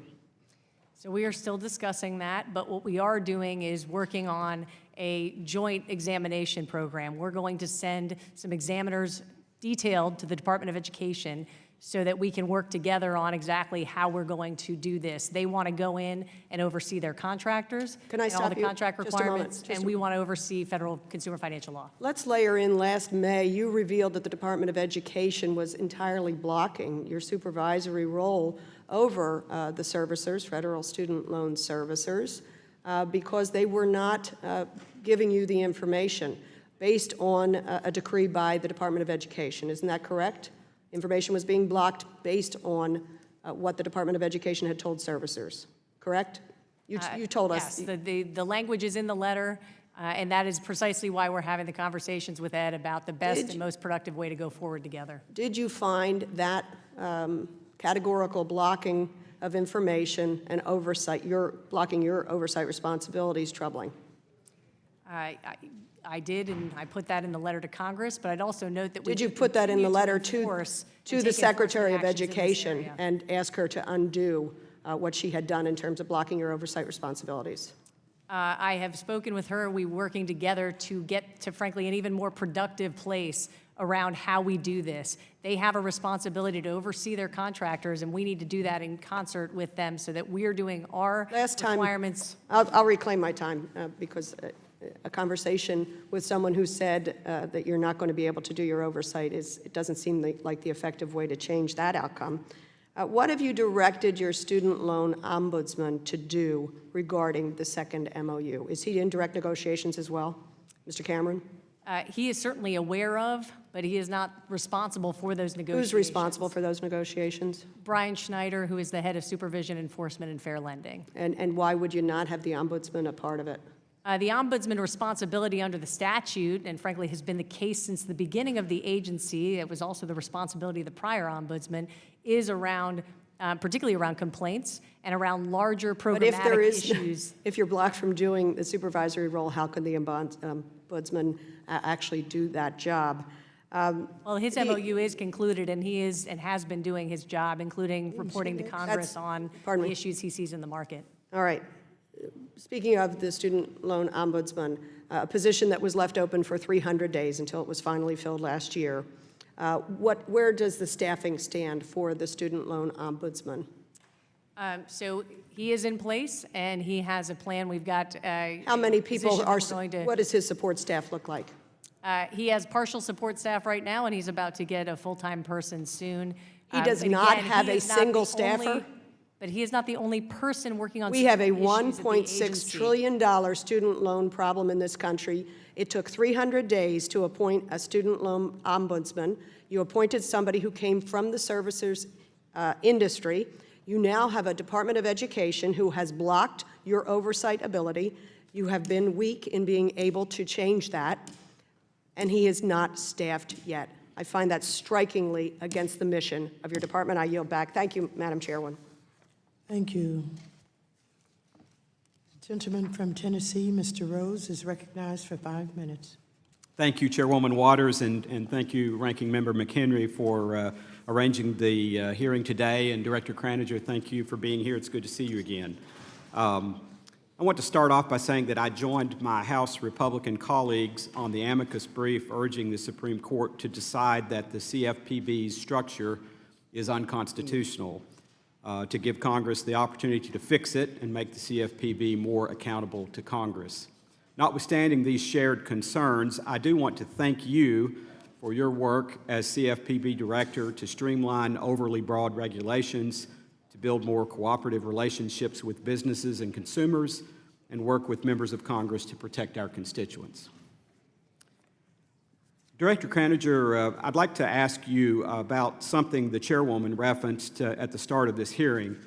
It seems to me that a healthy environment and an effective CFPB is one that creates an environment in which the consumer isn't harmed to begin with and businesses comply with the law in the first place.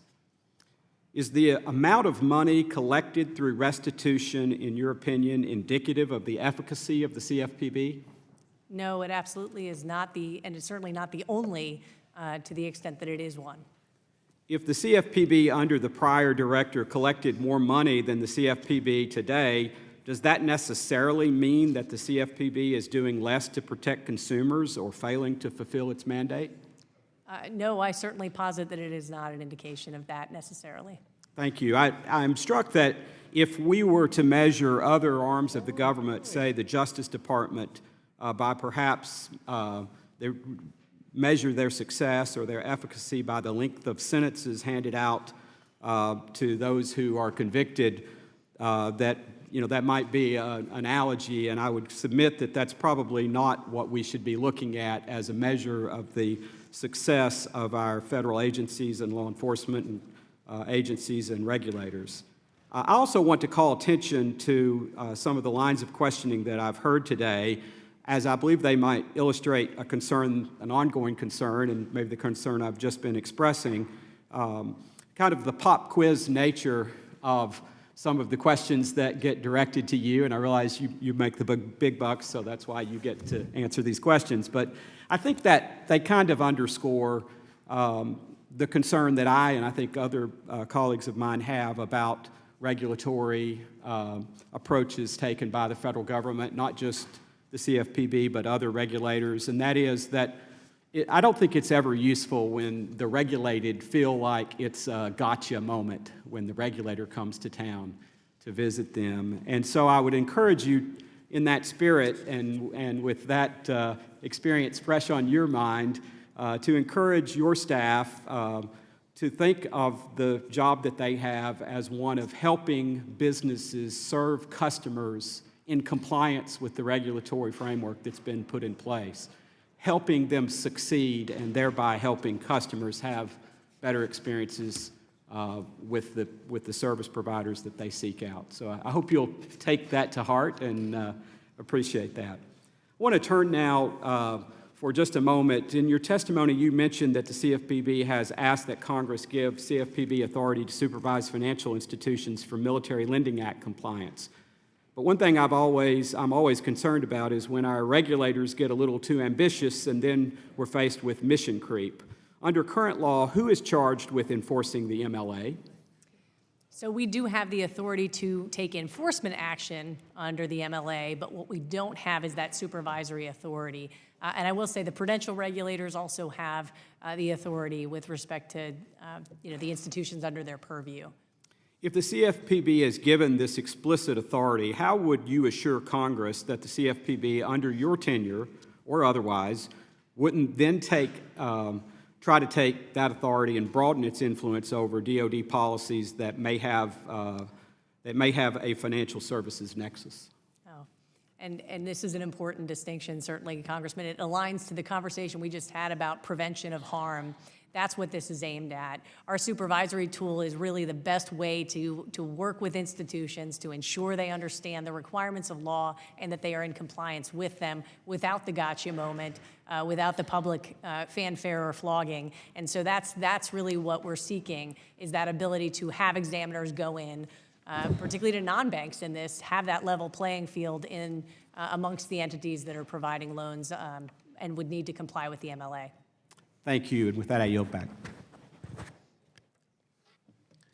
The gentleman from Guam, Mr. San Nicolas, who is also the Vice Chair for the Committee on Financial Services, is recognized for 5 minutes.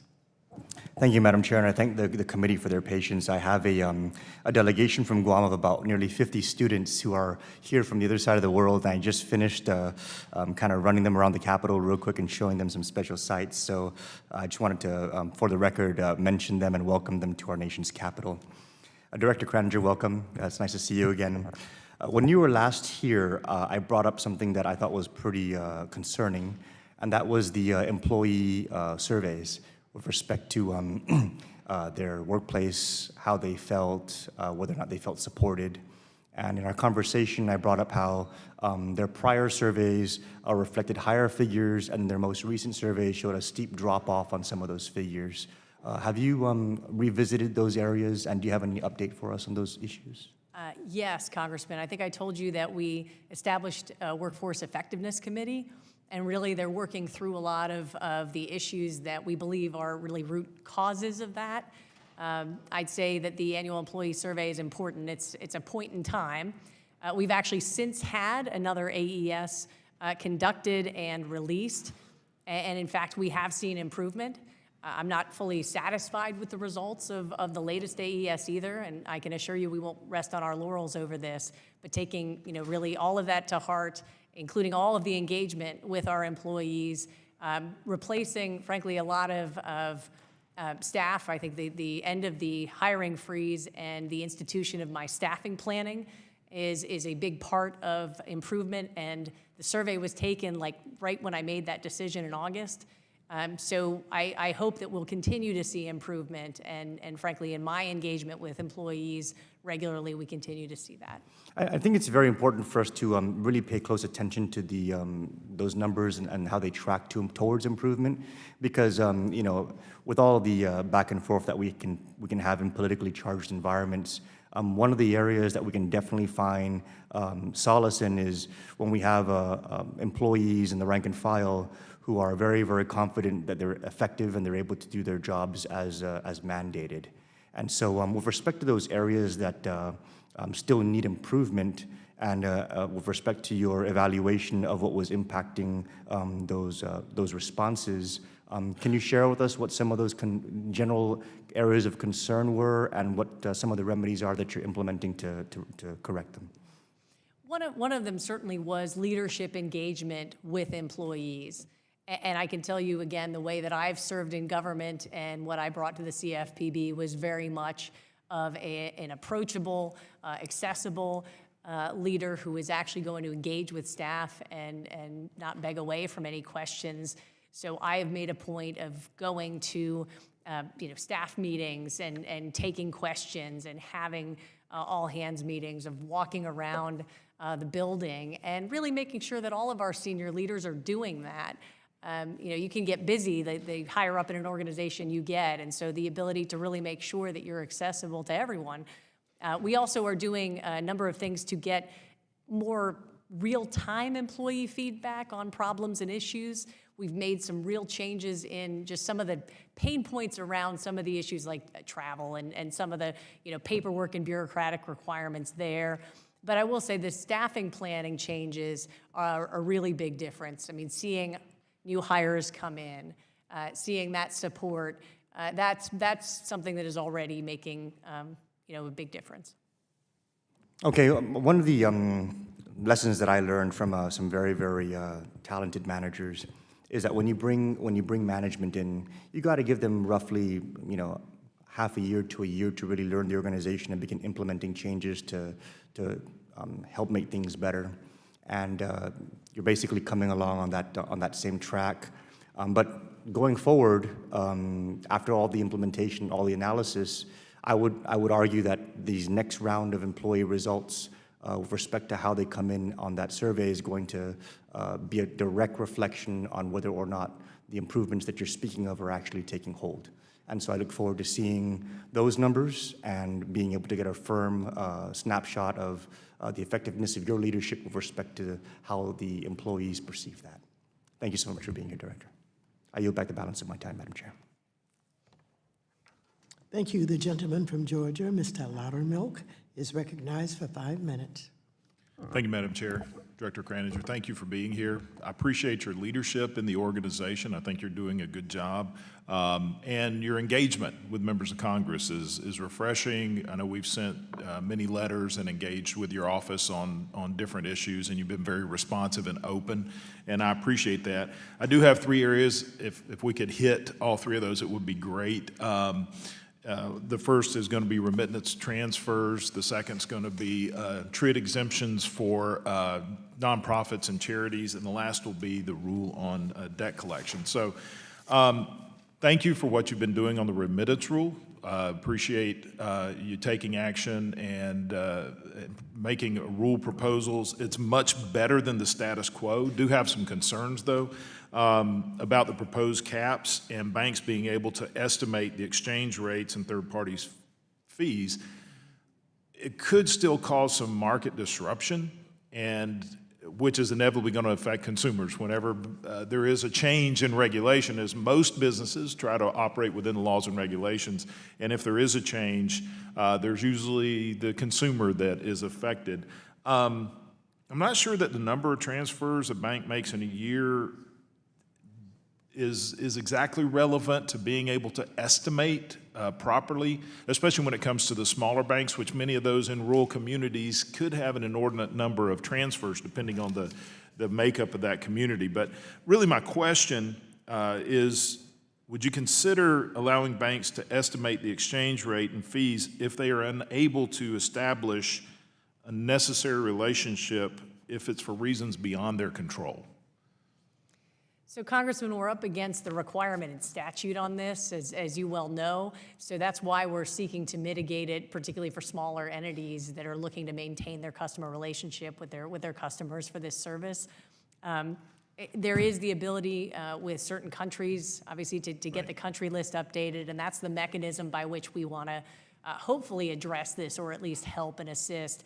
But the comment period's open for the rulemaking. It closed, or maybe it just closed. I think regardless, we will take in the comments on this and look to final action to try to at least mitigate some of the impacts you're concerned about. Well, if you could, a big concern is especially in smaller banks in areas that may have a large number of transfers, but yet the countries they deal with, there could be changing quite often. The other is the compliance deadline of July 21st. It's short for some banks to actually get in compliance.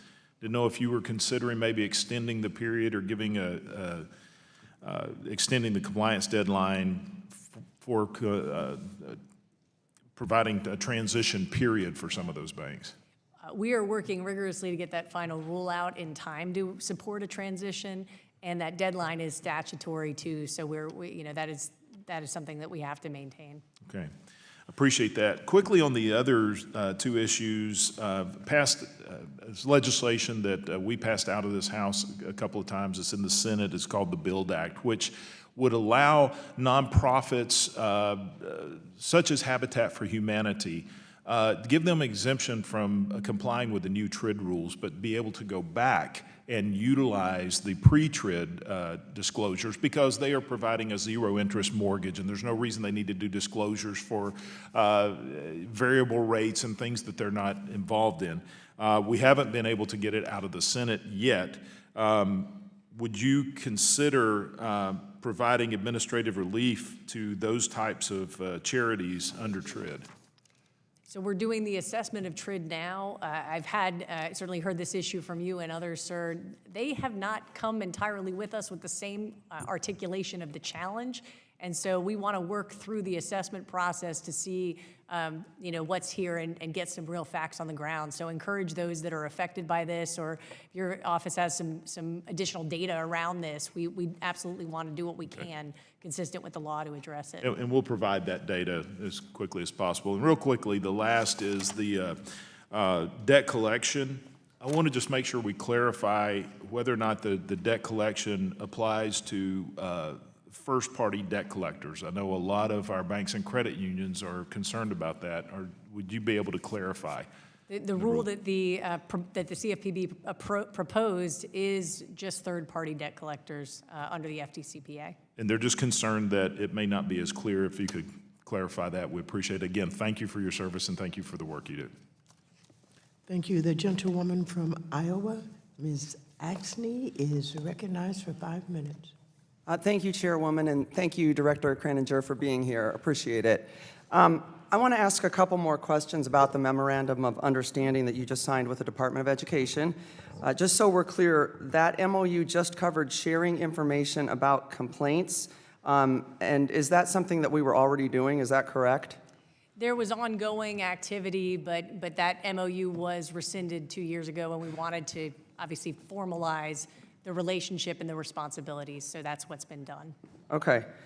When was then the last time that the CFPB was able to properly supervise student loan services?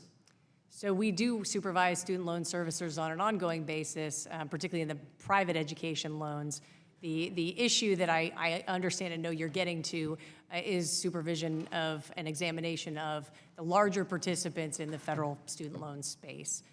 And so we are in our ongoing conversations with the Department of Education over that. We continue to use our enforcement authorities in this area, but I very much want to work with them to make sure that we're getting the ability to examine, because that's about preventing issues from happening.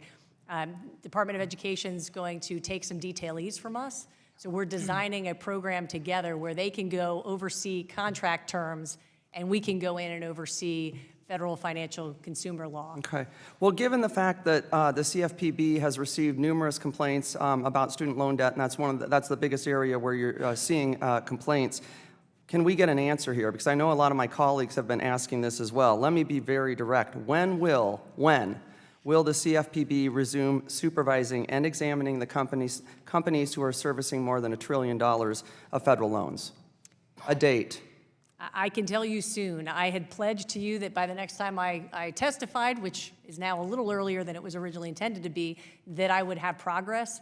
And I am excited about the fact that we have the MOU signed on complaints. We have an agreement that we're working towards on So, detailees, you know, I and we will move forward appreciate on this. reclaiming my time. Appreciate this. I spent a decade in state government implementing policy in departments just like yours at the highest level, so I get what needs to be done. I was usually always able to articulate a time frame by which we'd be able to deliver that service. Tell me a time frame. Just give us a time frame. Not you've had these conversations. What are we talking about here? We are talking about very soon. Meaning this quarter, by June? Literally, what you say very soon? I That's can tell you absolutely this year. Absolutely this year. so we could be looking at continuing to not see this examination, this oversight until December, is what I'm Again, there hearing. are other tools that we're using. We are using our enforcement tool, and we can use our education tool, and we are talking to the Department of Education to resolve this as quickly as possible. Okay, well, please get back to us. That's not a good enough answer. You know, we have, as I mentioned, this is the biggest complaints to the CFPB come to the student loan servicing part of it. Our kids and adults who have gone back to school to get retrained, to relearn, are experiencing severe amounts of debts, as we all know, and limiting them from being able to purchase homes, to get the opportunity in life that they need. So the fact that this is the biggest issue that we're facing in your department and nobody can give us any time frame around when you're going to resume actually overseeing it is really problematic. So please, I expect to have an answer to this body in a timely manner, and we'll be following up on that. Do you agree that the CFPB has the authority to supervise student loan services? We issued a larger participant rule that does extend to federal student loan servicers in that, again, that category. Okay, so we've established that the CFPB has authority to do it. So then why is it acceptable that the CFPB has gone more than 2 years without the ability to properly supervise student loan servicers? Again, we are using other tools at play here to undertake our responsibilities in this space, including, as you noted, complaints are an area where we absolutely are addressing particular students' issues and what they are submitting to us and to the Department of Education, and we have transparency between those things. We continue to raise the issues that are programmatic around the challenges in this space. Reclaiming my time. I absolutely appreciate that complaints piece, but this seems a heck of a lot like how you've decided to supervise the Military Lending Act. The executive branch is simply deciding that contrary to congressional intent, they don't want to actually supervise large corporations and protect consumers based on extremely weak and frankly incorrect legal justification. If I could tell you, though, to be Congress clear, did not give us the Director, ability to reclaiming my supervise. time. To be clear, Director, this really looks like you're abandoning your responsibilities to protect consumers. Thank you. The gentlewoman's time has expired. The witness is requested to provide an answer in writing for the record. The gentleman from Texas, Mr. Williams, is recognized for 5 minutes. Thank you, Madam Chairman. Thank you also, Director, for being here. I'd like to read some sections of an article that the Wall Street Journal's editorial board published earlier this week. It goes like this. Sometimes it feels as if Richard Cordray is commanding his former minions at the Consumer Financial Protection Bureau. Witnessed the Bureau's lawsuit last week against Citizens Bank for transgressions it long ago disclosed and rectified. 5 years later, that is after Citizens Bank self-reported and then fixed their truth in lending issues, the Bureau is now pouncing even though the one-year statute of limitations that governs its legal claims has expired. The lawsuit recalls Mr. Cordray's drive-bys against businesses during the Obama administration. I'm a small business, I can tell you about that. But President Trump's appointee, Kathy Kraninger, has promised to focus on preventing consumer harm and to encourage self-reporting by financial institutions. So I guess I'd say, what's that all about? Congressman, I appreciate you raising it. I know many people have read it. I can't comment on specific cases. The filings will speak for themselves, so I encourage people to read them. I can tell you that everything you just said is absolutely my focus, that we are focused on prevention of harm. We absolutely want entities to be seeking to join us in being compliant with the law, but no one should mistake fairness and reasonableness for weakness. Okay, thank you. During Director Cordray's tenure, I was very critical personally of the way he ran the CFPB, and when I see things like this still happening, it doesn't inspire confidence that meaningful reforms have been made to get this agency under control. So I want to give you a chance to respond to this if you want, or maybe you already have, but also specifically want to know if you personally signed off on this action before the complaint was filed in Rhode Island. I sign off on every enforcement action decision that when it goes public. Okay, good to know. So last year, some of my colleagues and I wrote a letter to you in reference to a major threat to our economy and the scrutinization markets. The former CFPB director and administration made a significant mistake when filing a proposed consent order against 15 securitization trusts known as the National Collegiate Student Loan Trust. This action threatens the stability of scrutinization markets and impacts all Americans, so from people seeking loans from houses to cars. So the consent order wrongly penalizes investors in the trust themselves, which adds significant uncertainty that could curtail the investment, reduce consumers' access to credit, and have broad ramifications throughout the economy. So, as I mentioned earlier, some of my colleagues and I have written to you on this matter, and I'm concerned that it continues to be under-addressed. Does the CFPB have plans to review cases where the Bureau has improperly applied its mandate? So, Congressman, because you're asking a generalized question, I can respond. I cannot respond on a specific case here beyond the filings in court. But I can tell you that absolutely we're looking at every action and stand by every action that we have put into court. And we'll continue to look if facts change, and as things change, we will keep you apprised and certainly keep the courts apprised. Okay. I recently introduced the Preserving Small Business Lending Act, which would repeal the onerous small business data collection requirement that was mandated that your agency implement in Dodd-Frank. This new rule will increase the cost of credit by forcing compliance with more regulations and more red tape for financial institutions and small businesses alike. So from your public remarks on this issue, it seems like you're aware of these potential negative effects of implementing this rule incorrectly. So while my obvious preference is that my bill will ultimately be signed into law and this rule never goes into effect, how do you plan on mitigating the negative consequences for the parties subjected to the new rule? The Congress in the Dodd-Frank Act clearly required us to move forward with this rulemaking, and obviously we will continue to do that until told otherwise, if told otherwise by Congress. And we're doing this as judiciously as we can. I can tell you there is a lawsuit, so we're in litigation over precisely this issue. What is the timeline for issuance?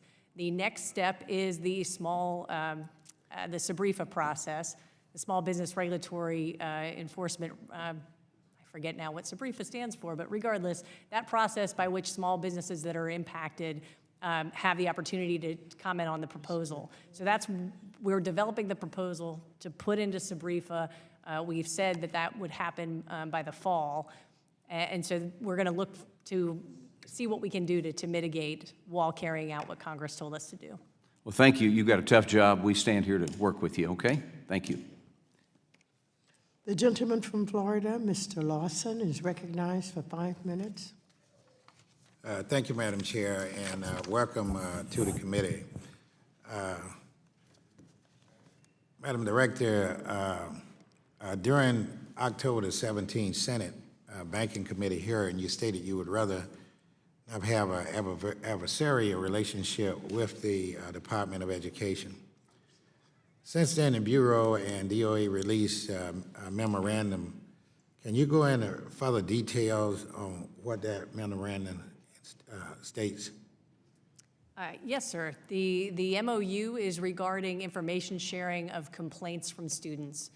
So we outlined our responsibilities and their responsibilities depending on the type of loan and, frankly, our commitment to work together to address even things that are programmatic in their space that touch on financial consumer protection law. And so that's where we wanted to make sure that we eliminate any gaps there and that we are coordinating on how we help students in this space and the direction that we give to servicers.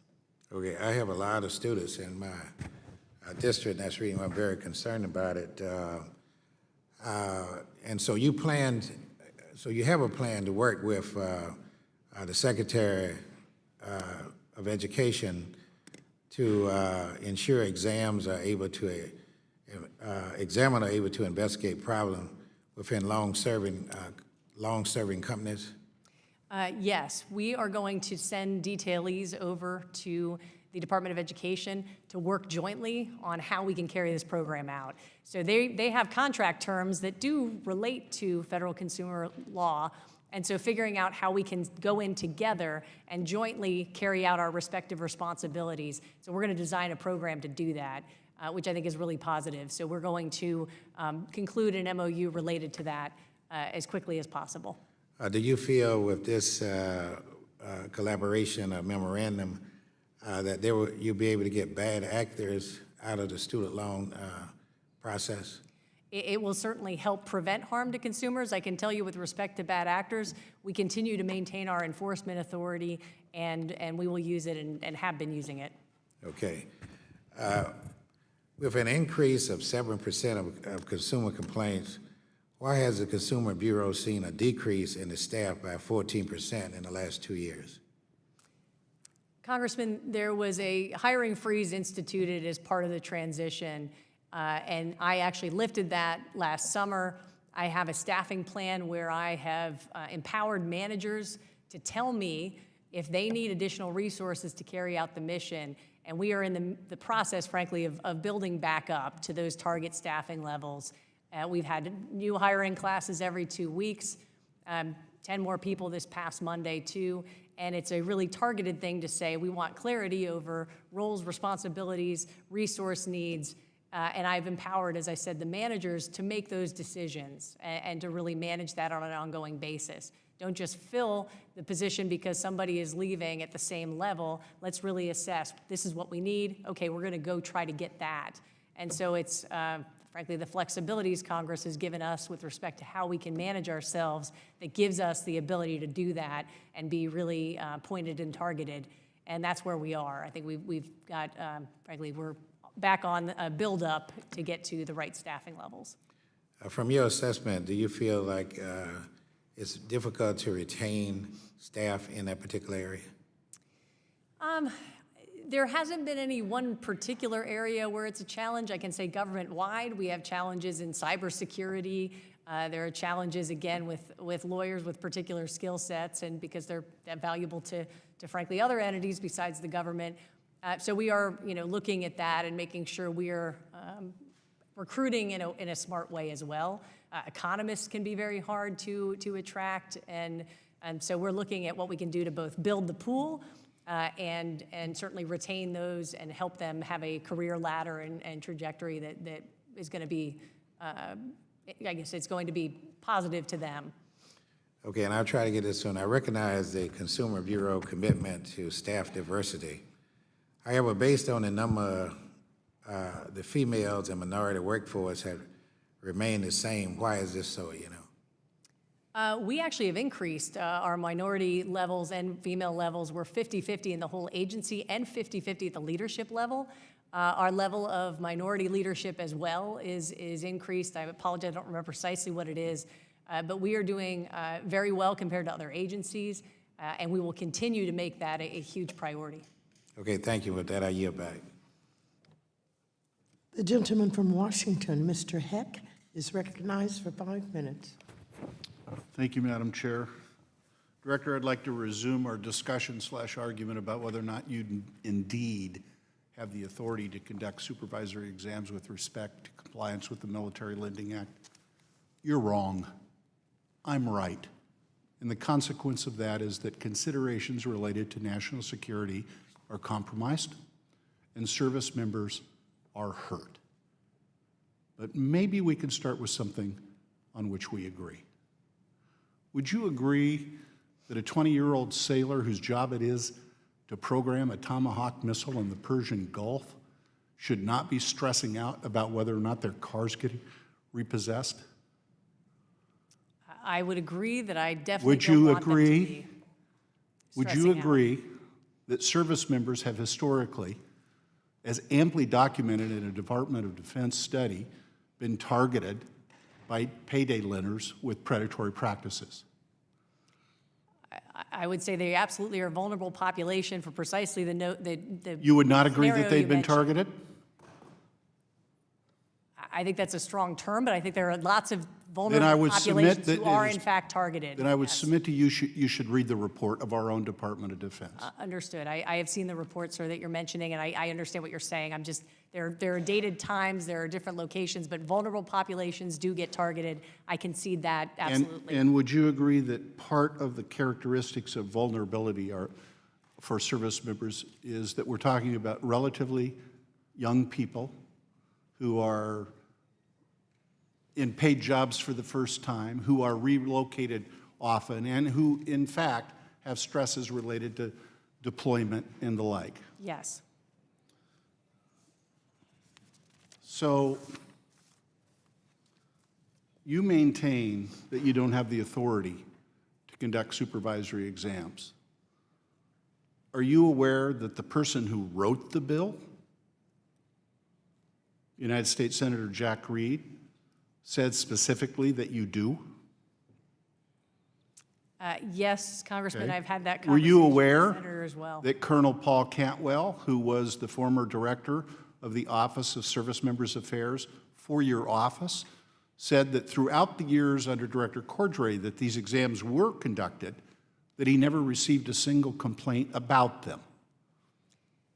I will concede to you, sir, that I don't think that's necessarily the measure of whether or not. Were the you aware that he interpretation is said that? correct. Yes, I am aware that he said that. In the midst of all the litigation associated with CFPB as to the constitutionality of your governance structure and the like, can you cite a single instance during the 6+ years of those exams being conducted that a lawsuit was ever filed against CFPB because you did not have the authority to conduct them?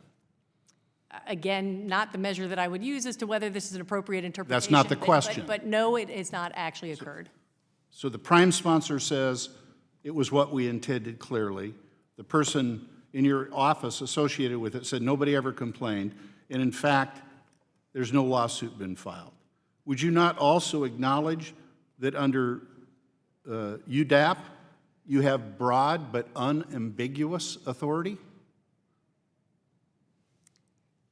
There is broad authority under UDAP, certainly, but the question of which And markets. here's the language Congress was under very specific on which Dodd-Frank, markets which and you laws. say does not give you the authority. Dodd-Frank confirms that the Bureau can administer periodic exams for, I'm quoting the law director, assessing compliance with the requirements of federal consumer law, B, obtaining information about the activities and compliance systems or procedures of such person, referring to an entity, and C, detecting and assessing risk to consumers and to markets for consumer financial products and services, end quote. That's the law. You have the authority, and you should start doing it. You also claim to like data. I like data too. In my state alone, 737 complaints received from service members to your office. It used to be that your office, under the Office of Service Members Affairs, published an annual report that indicated the number of complaints that had been submitted. The last one was 13 months ago. Do you plan to reissue another Office of Service Members Affairs report documenting and setting forth the number of complaints that service members have submitted? We're continuing to. Do you issue plan? that- Do you plan to issue the report as had been done throughout the history of the agency? Can she answer, Madam Chair? The chair will grant the witness time to answer on this question. The Office of Service Members Affairs annual report will be issued actually imminently, consistent with its deadline. Thank you. The gentleman from Ohio, Mr. Davidson, is recognized for 5 minutes. Thank you, Director. Great to see you here on the Hill again. Appreciate the work you and your team do to protect America's consumers, and frankly, to clarify the law as it exists. Frankly, one of the concerns that we've had in the structure that's been shared across the aisles is everything depends on who the director is. And we really do need to change that structure, as has been highlighted by a number of members. But frankly, the concern I had is the previous director reflected poorly on our state of Ohio, by his practices, whether it was hiring practices or sue and settle schemes or, frankly, ways to make companies settle even in spite of the law. So providing clarity, not just for the consumers, but for the businesses that are trying in their best efforts to serve consumers. So thank you for that. I truly believe that a lot of it does go back to consumer education in terms of financial education. And you can really see the difference that it makes. Certainly, compounding interest has changed the world. It changes the world for all sorts of people, whether that's working for good to accumulate wealth over time, or working for bad to see people get on the wrong side of that debt.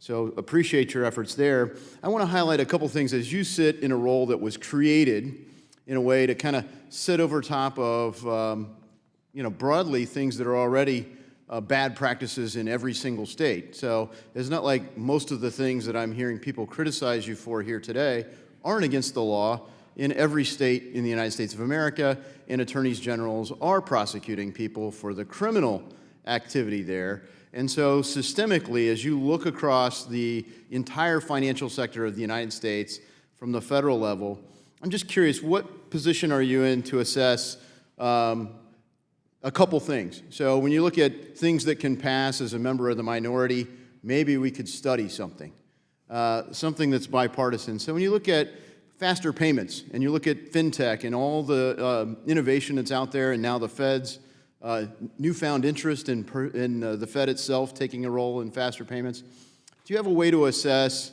the transaction costs that consumers are paying just as a means of payment, whether that's credit card fees or processing fees, money transmittal fees, but all the ways that people would move money between one another? How many fees are they paying? I can tell you, Congressman, that I can't, of course, answer that quite direct question at this particular moment, but the Atlanta Fed does do extensive research and surveys on payments, and they kind of have the center of gravity on some of this research. So we have been working with them on making sure that we're looking at what's happening in this marketplace and understanding, again, the dynamics. If I go too much further, I may misspeak, but we can get back to you with some of the summaries of the research and what we've seen. Perfect. And one of the other areas that I think is a shared sense of concern in Congress and across the United States is consumers' data. So we've really failed in Congress, in my opinion, to do our duty and provide a data privacy regulation, a standard that's really foundational, really, to our, it's supposed to be there in a sense, the right to privacy and the Fourth Amendment. But as times have changed, we haven't really updated it for the electronic era, for sure. And we've seen companies that have collected and monetized lots of personally identifiable information, and unfortunately, sometimes compromise that data. So as you look at how we know companies have monetized the data, when that data is compromised, what are the impacts on consumers? Would you be in a position to assess that?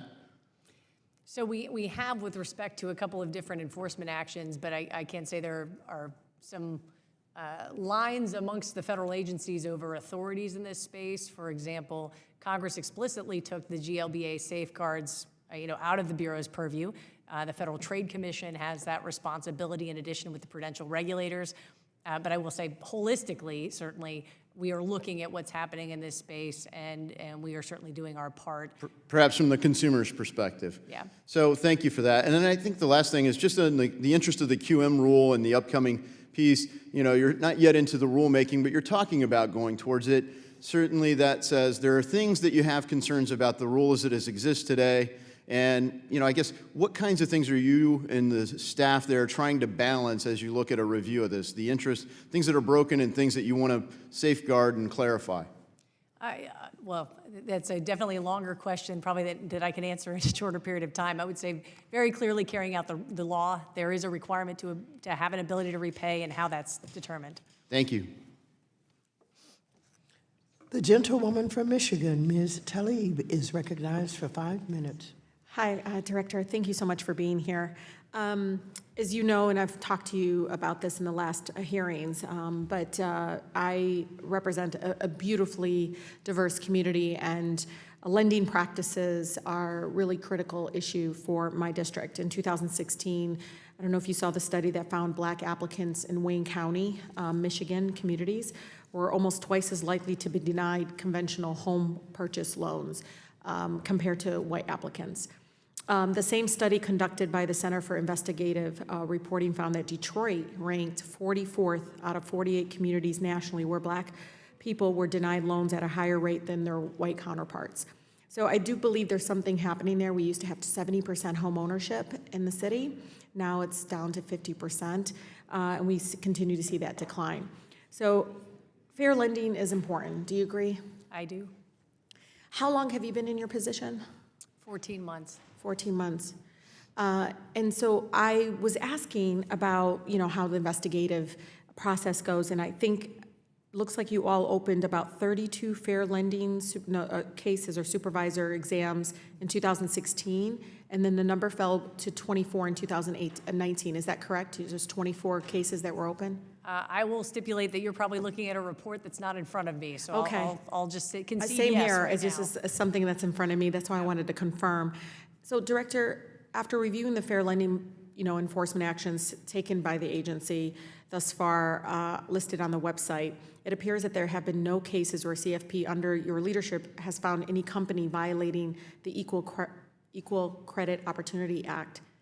Is that correct? There have not been any public enforcement actions on ECOA, that is correct. There was one on HMDA that is very much a fair What's lending HMDA? case. The Home Mortgage Disclosure Act, so it is, again, a fair lending law. So out of all of those, what happens to those? Are these complaints, do they go through an intake process and then you all review? How long does that take? And then you decide we're not going to pursue any enforcement? Our enforcement cases, actually, the decision to open an enforcement case is done actually at the the That's what I lowest thought. level. Yeah. We are taking in, looking at research, we are looking at whistleblower So feedback, Director, we're looking at you don't even complaints. open up a case until there's really a cause right at the beginning, right? That's when, it's not like somebody can call and it's automatic. There has to be some wrongdoing that make you all take a stronger look or a closer look to it. Certainly the allegations, yes. Yes. So according to CFPB's annual fair lending report issued last June, and I know you've been asked about this, but this is really important because that's why you exist, right, and accountability. The 5 regulatory agencies that make up the Federal Financial Institution Examination Council, including the CFPB, made about 20 referrals in 2016 to the Department of Justice around enforcement, accountability, making sure we're protecting our families. And these were potential violations to the Equal Credit Opportunity Act. However, there was only one in 2018 to DOJ and none in 2019? I believe that is the case, although there might have been one. The bottom line here, and again, to get to the key here, I am looking at this very closely, not just because Congress has asked me about it, but because I care about it and because it's important. I am looking at understanding better how we're getting information on which we can base the cases. And one thing that we are exploring actually is around whistleblowers. We do not get, the cases that are most successful in this area do tend to come from that source. Absolutely. In general. I heard from And a- so, yeah, yeah, so I heard understanding from how a- we incentivize that kind Yeah. of reporting and that kind of insight about what's And how do happening you protect inside. them too? And I think CFPB Yes. has a responsibility, but So yeah, I'd we like to- had I'm looking someone that very worked- carefully at that Yeah, to see what we I can think, I do. believe someone from Wells Fargo did come before this committee and was taught to give a higher interest rate to someone that had an accent, that was Spanish speaking. And what's interesting, and I want you to know this, Director, the number of lawsuits against these banks they're consistent to what I've been hearing from residents about being denied access to mortgage loans. But the government is not doing its part, because not all of my residents can afford to bring a lawsuit. They rely on CFPB to do its job and responsibility to push back against discriminatory practices or practices that are, in essence, in violation of the Equal Credit Opportunity Act. So I'm asking you, you want to take a closer look, but I think the chairwoman and others, we're having continuing hearings because we don't feel like it's doing what it's supposed to be doing and holding them accountable. People deserve a home and they deserve access. If they're working hard, they shouldn't be denied. Thank you so much. The gentleman from North Carolina, Mr. Budd, is recognized for 5 minutes. Thank you, Madam Chair. And Director Kraninger, thanks for being here. Appreciate your work. A question. So the Bureau has made announcements around the appropriate use of compliance aids and how the Bureau intends to make clear to entities how they can comply with the rules. So one area where the Bureau's stance is still far from clear is RESPA Section 8. In particular, the Bureau is confusing 2015 bulletin, I believe that predates you, but the 2015 bulletin on marketing services agreements under RESPA. So are you aware of this? It appears that you might be, but are you aware of this, and do you intend to revisit that bulletin? Congressman, I am aware of that bulletin, and it is, we are looking at what we can do on this issue because it is complicated. And I know that's not a fantastic answer here, but looking at what makes sense. And we've had a number of issues in the mortgage space that just rose to higher priority in terms of moving out on them. But this is very much on my mind in terms of something that we need to provide greater clarity on. One thing that we have done is using our innovation policies, addressing some of the challenges, at least around steering. We have issued a no action letter to housing counseling agencies and to protect financial institutions that support them associated with similar issues around RESPA. But we'll continue to look at what we can do to provide better clarity here. So just to be clear, it's confusing enough, and you've got enough feedback, it's worth recalling it, revising it, and reissuing it. Certainly addressing it, but I will say recalling it it becomes more complicated in terms of what to replace it with. Understood. Thank you. So secondly, I want to touch on the CFPB Consumer Advisory Board. It's my understanding that the advisory board is a group of experts on consumer protection, consumer financial products or services, community development, fair lending, civil rights, underserved communities, communities that have been significantly impacted by higher priced mortgage loans, a lot of the things we've mentioned. But given the focus, I imagine there is a very diverse market intelligence and expertise on that advisory board. Is that true so far? Yes. Okay. So with respect to members of the board, a number of banks that are in my district that I have the privilege to represent, they're relatively large in size, but they still represent both rural and urban communities. They're constantly working to broaden their relationships with these LMI, low to moderate income communities where they serve. So my question to you, Director, is this. So why are more bankers that work at those larger institutions not represented, to my understanding, on this advisory board? And my thought is that it would be appropriate since they're key players in this LMI space. And do you have any thoughts on that, and do you intend to add any more in the future? Yes, so I can tell you our Consumer Advisory Board has a rotating membership, 2-year term, but every year we have some new members. So we actually have an application period open now. We do look for diversity. We do have a mid-sized bank represented right now on the CAB. I can tell you, though, there are many avenues by which we engage with different entities. And part of the calculus is, who do we not reach on a regular basis? Who do we not hear from on a regular basis? How do we engage that voice and that entity? And so those are the things that we think about, and maintaining diversity, and of course the statutory requirements for the types of representatives that need to be on the CAB. So that gives you some sense of how we think about that, but encourage applications for sure. Thank you. How many members are on that advisory board? I think the CAB is 14 off the top of my head. Give or take. And how many, you said there's some slots open now for application? Half are open. Mm-hmm. Very good. And is the 14 a number at your discretion? It is, but it's what makes it manageable. In addition, we have a community banking advisory committee and the credit union advisory committee. So we try to bring them together, so we have those different perspectives brought together, and so it gets to be again a larger group of people to think about. Thank you. Director, I have about another half minute, plus I've been yielded a little bit of extra time. Do you have anything that you wish to clarify or go back and revisit? I do think that the fair lending question is an important one, and it is one that I am taking very seriously. The ability to understand how we get information about what's happening in the marketplace. I do want to assure Congresswoman Tlaib that when we get complaints, We address them to at least the best of our ability, understand that the financial institution gets an answer back to the consumer. So we do have that mechanism, but we're also analyzing those complaints to say, what does that tell us about what's happening and should we take further action? Very good. I yield back. Thank you, Chair. The gentlewoman from North Carolina, Ms. Adams, is recognized for 5 minutes. Thank you, Madam Chair, and thank you, Director Graninger, for being here.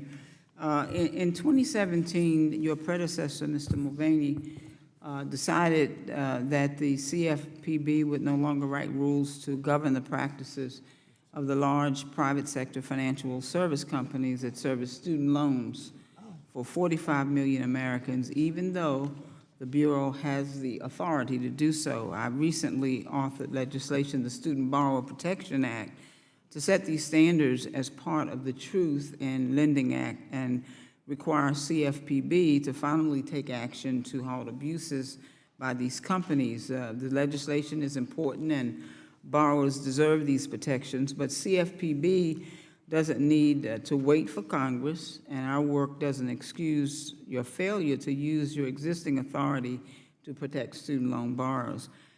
You've been at the Bureau now for more than a year. You've had the chance to hire a new top official to help direct the Bureau's approach on student loans. So can you explain why the Bureau is no longer planning to write rules on student loan servicing?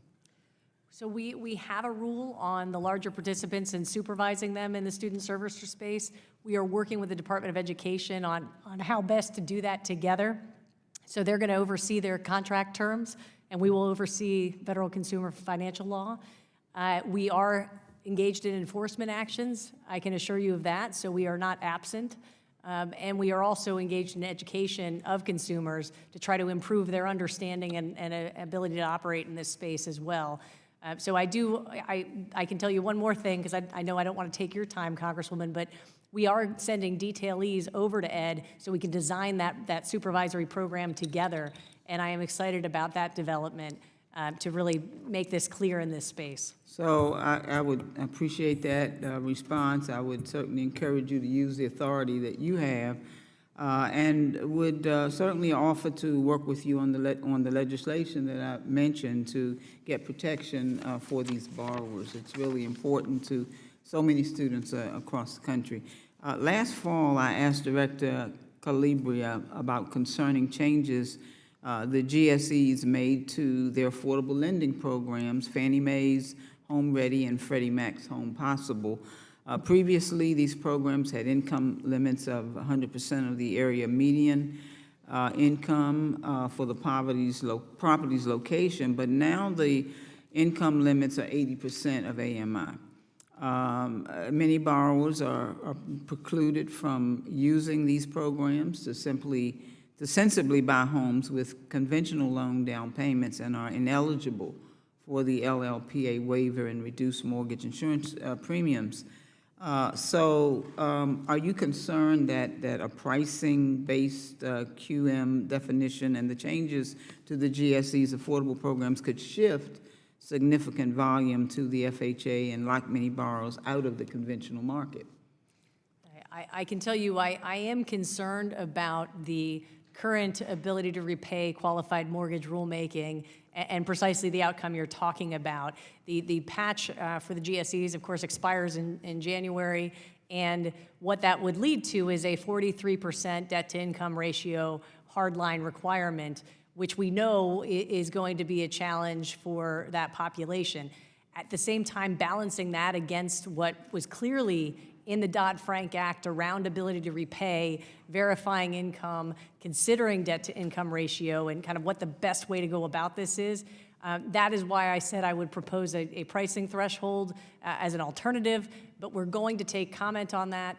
That rule will be out in May, and very much interested in what comes back. But there are a lot of issues to weigh here, Congresswoman, and I also encourage Congress to weigh in on this as well in terms of the policy objectives that we're trying to seek here and how best to weigh them.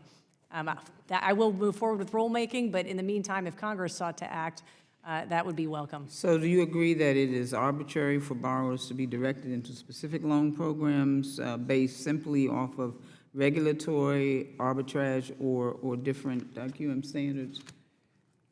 I would say there's a lot to pull apart in the answer to that question, but I could tell you there are policy issues at play here that need to be weighed with affordable housing interests as well. And so thinking about that is the important part of this. All right, thank you very much. I'll yield back, Madam Chair. Thank you. The gentleman from Ohio, Mr. Gonzalez, is recognized for 5 minutes. Thank you, Madam Chair, and thank you, Director, for being here again. I want to touch on the QM rule again. I know we've talked about it a lot. My perspective is, whatever rule ultimately is adopted has enormous implications for the housing finance market, housing availability in particular, because so many things kind of fall off of the decision that you make on QM. So I guess I'll start with just a basic question. When you think through the rule, have you done a lot of analysis on safety and soundness and kind of what the implications are of the shift that you're proposing with respect to the housing finance market and how stable it is? Is that an analysis that you all have done? I can tell you that's a little out of our purview on this, but at the same time, we are absolutely looking at what market impacts would be from various options in this space. And we've taken in a lot of comment on what the market impacts would be. We do talk to the prudential regulators, at least in terms of, to your point, safety and soundness issues that affect those institutions that they regulate. So from that standpoint, it's part of the consideration. Okay, so fair to say it's more done in consultation with the prudential regulators, but not an expertise that is in the CFPB. That is fair. Yeah, I mean, I think frankly, that's a concern for me, right? Because you are going to ultimately make that decision with input, right? And I'm sure it'll be done thoughtfully.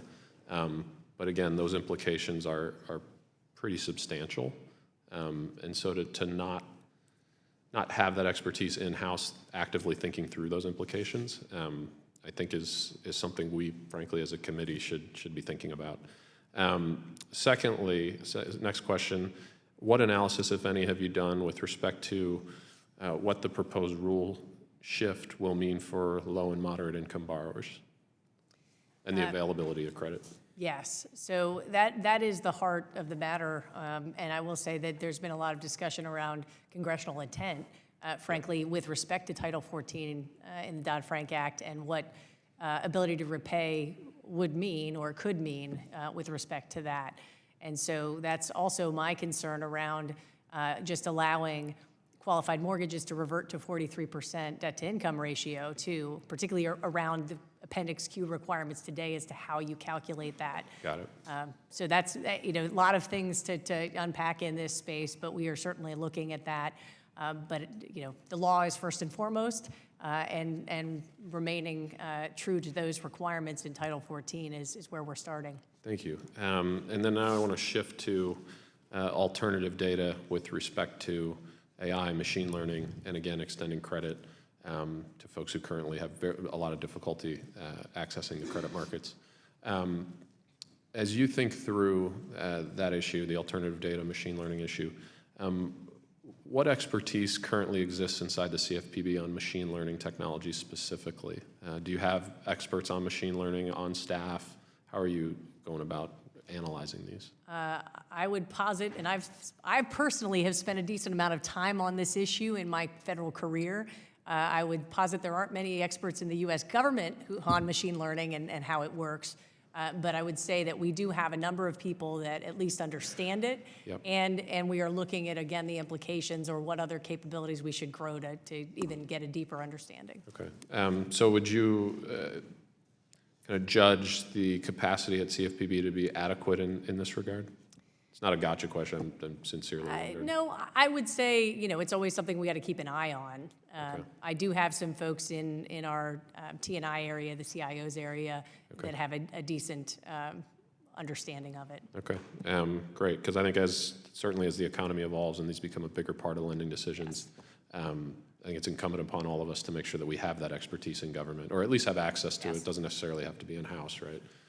But certainly need to be considered. And then with my final 30 seconds, I want to encourage you on all the things you're doing with respect to financial education. I think the best form of consumer protection is education and training and making sure that people can protect themselves and are self-sufficient in that regard. And I know you are doing a lot of work on it. I know others on this committee on both sides of the aisle are committed to it. And I just encourage you and thank you for all that work. And with that, I will yield back. Thank you. The gentlewoman from Massachusetts, Ms. Presley, is recognized for 5 minutes. Thank you, Chairwoman Waters, for your continued commitment to oversight and diligent consumer protection. Director Kraninger, just in the interest of time, if you could answer as many of these questions as yes or no, I'd appreciate it. I'm hoping just for a simple yes or no. Do you think that choosing to attend a historically black college or university, or HBCU, should mean paying more on a mortgage, a credit card, or any other type of loan? No, not in and of itself. Okay. So what I'm getting at in the issue that I have here, and I'm still not sure I really understand that question because you sort of Well, you're couched telling me it. So attendance at an HBCU. So again, I'm yes. no. Do you think that choosing to attend an HBCU should mean paying more on a mortgage, credit card, or any other type of loan? Yes or no? And I said no, not in and of itself as one fact. It's not a factor in the process Well, I have data that challenges that which you assert. The issue I have, Director, is that Upstart, a lending company that your agency effectively re-endorsed through a no-action letter in 2019, says on their own website that this is exactly what is happening to students who choose to attend a historically black college and university. According to research out this week by the Student Borrower Protection Center, an HBCU graduate is identical in every way to a graduate of a non-minority serving institution, and yet they wind up paying more for their loans. So no amount of access to credit makes that okay. I ask for unanimous consent to submit to the record the Student Borrower Protection Center's report entitled Educational Redlining. Without objection, such is the order. Thank you, Madam Chair. The Center created several hypothetical applicant profiles to test various credit scoring algorithms. One case found that controlling for all factors, a 24-year-old applying to refinance a $30,000 loan with Upstart would pay very different amounts depending on where they went to school. Director, have you seen this report? I was aware of it. I have not yet read it. I can tell you that disparities in African-American lending is something that is of great interest to me. Congressman Clay departed, but he and Congressman Cleaver at the last hearing actually alerted me to one particular study that found that there is an inexplicable 11% disparity there, and that is something that I've already asked our Office of Research to dig into, so we'll take this one into account. Well, I hope as you'll we read look this at article specifically from the Student Borrower Protection Center on educational redlining. Until you've read it, I'll just share with you. Can you guess how much more this borrower, the hypothetical scenario that I offered a moment ago, it would pay if she was a Howard graduate versus a graduate of NYU? I can't positively. Okay, so she would pay nearly $3,500 more over 5 years. The Howard grad would also be slammed with $729 in origination fees that her NYU counterpart wouldn't. Do you agree that this is problematic? Again, as a factor in and of itself. Yes or no? On its face, based on what I'm sharing, do you agree that's problematic? It's really simple. I agree it's problematic. It's something that we need to So given these understand. findings, are you willing to rescind your agency's no-action letter allowing Upstart to use educational criteria in their underwriting algorithms that they are also licensing out? I can tell you that they can explain with respect to, what is happening there as to Director what data Kraninger, are you and willing to how it- rescind your agency's no-action letter? No, and I can tell you why. which Moving is what I'm on. trying to do. The report also found that Wells Fargo continues to disappoint when it comes to equitable treatment of customers. I want to note to proponents of community college and vocational schools on both sides of the aisle that the pattern of more favorable payment terms extends to graduates of four-year universities as well. Specifically, a community college borrower would pay over $1,130 more on a $10,000 loan than a student with the exact credit profile in a bachelor degrees program. So yes or no, do you agree borrowers should have protections against this type of discrimination? Congresswoman, I've already stipulated to you that we want to understand precisely what is happening in Yes some of or these no? studies Do and you have agree? pledged to. On its face, this is very simple. Do you agree borrowers none of it is very should have, this is These are simple. complex. Should borrowers have protections against discrimination? They Oh, are yes. being treated differently based upon Consumers attending do a have community protection college or a against four-year discrimination. college or a historically black college and university. The actions of your agency thus far don't suggest you actually do agree. Thank you, Madam Chair. The gentlewoman's time has expired. The witness is requested to provide an answer in writing for the record. The gentleman from Illinois, Mr. Garcia, is recognized for 5 minutes. Thank you, Madam Chair and Director Kreninger for being here again. Over the past several weeks, we've focused a lot in this committee on the Community Reinvestment Act, the CRA. I'm concerned that the recent proposal advanced by the FDIC and OCC weakened the CRA objective of supporting investment in low and moderate income communities. FDIC Director Marty Gruenberg dissented from the proposal, as you know, warning that it would, quote, fundamentally undermine, end of quote, the CRA by relying on a single metric that does not take into account the quality and character of the bank's activities and its responsiveness to local needs. As a member of the FDIC board, you voted to advance Comptroller Otting's proposal. Why did you vote for it?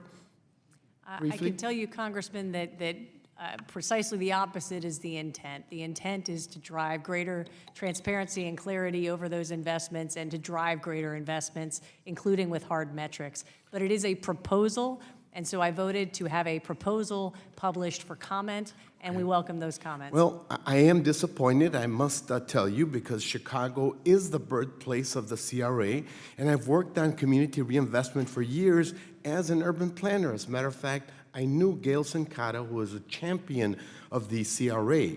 We should not be moving forward with the proposed rule that allows banks to pass their CRA exams with a handful of flashy, high-dollar investments. One way that we could strengthen rather than weaken the CRA is by informing examiners with a richer set of data about small business lending.